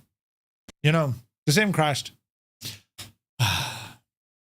On that bombshell, friends, that's where we're going to leave it. Lads, I want to thank you so much for tuning in. Hopefully you found tonight helpful. We covered a lot of ground. The Miltech Simulations Mirage, the M2K, beautiful aircraft. Aeroplane Heaven's Sokata Rallye needs a bit of work. Sounds not up to par.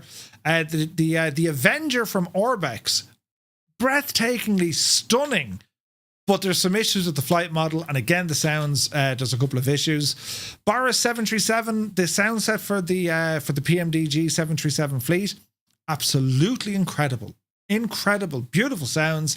And then lastly, the DC-9. It's because of the price point. If it was cheaper, if it was even half the price, it'd say, well, look at, okay, 30 bucks, sure, you can get it, you know. I wouldn't be as critical. I wouldn't be as tough on it. But I think for that price, for 60 euro, lads, no, absolutely not. You know what I mean? So, yeah. consider the news complete. I took one for the team. Brilliant. But anyway, we're back to you on Friday night, friends. We have a group flight thanks to MDA009. We're flying in Australia. And I'll be flying the TBM on that one. Looking forward to that. So have a great day tomorrow. The weekend is just around the corner. And, well, thank you all so much for tuning in. To everyone on YouTube for all the likes and subscribes. Thank you very much indeed. And lads, everyone here on Twitch, all the follows and the support. As always, thank you very, very much indeed. We're back to you on Friday, 2000 Zulu time. Till then, you take care.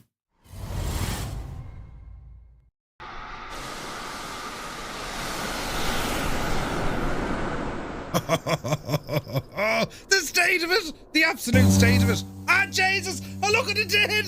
Shh, shh, shh, shh. Nothing to see here at all. All is nothing to see here at all. I didn't get distracted. Who's asking?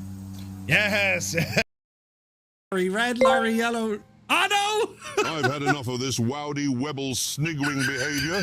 Silence! Call yourselves Praetorian guards. You're not. Seize him! Seize him! Blow your noses and seize him!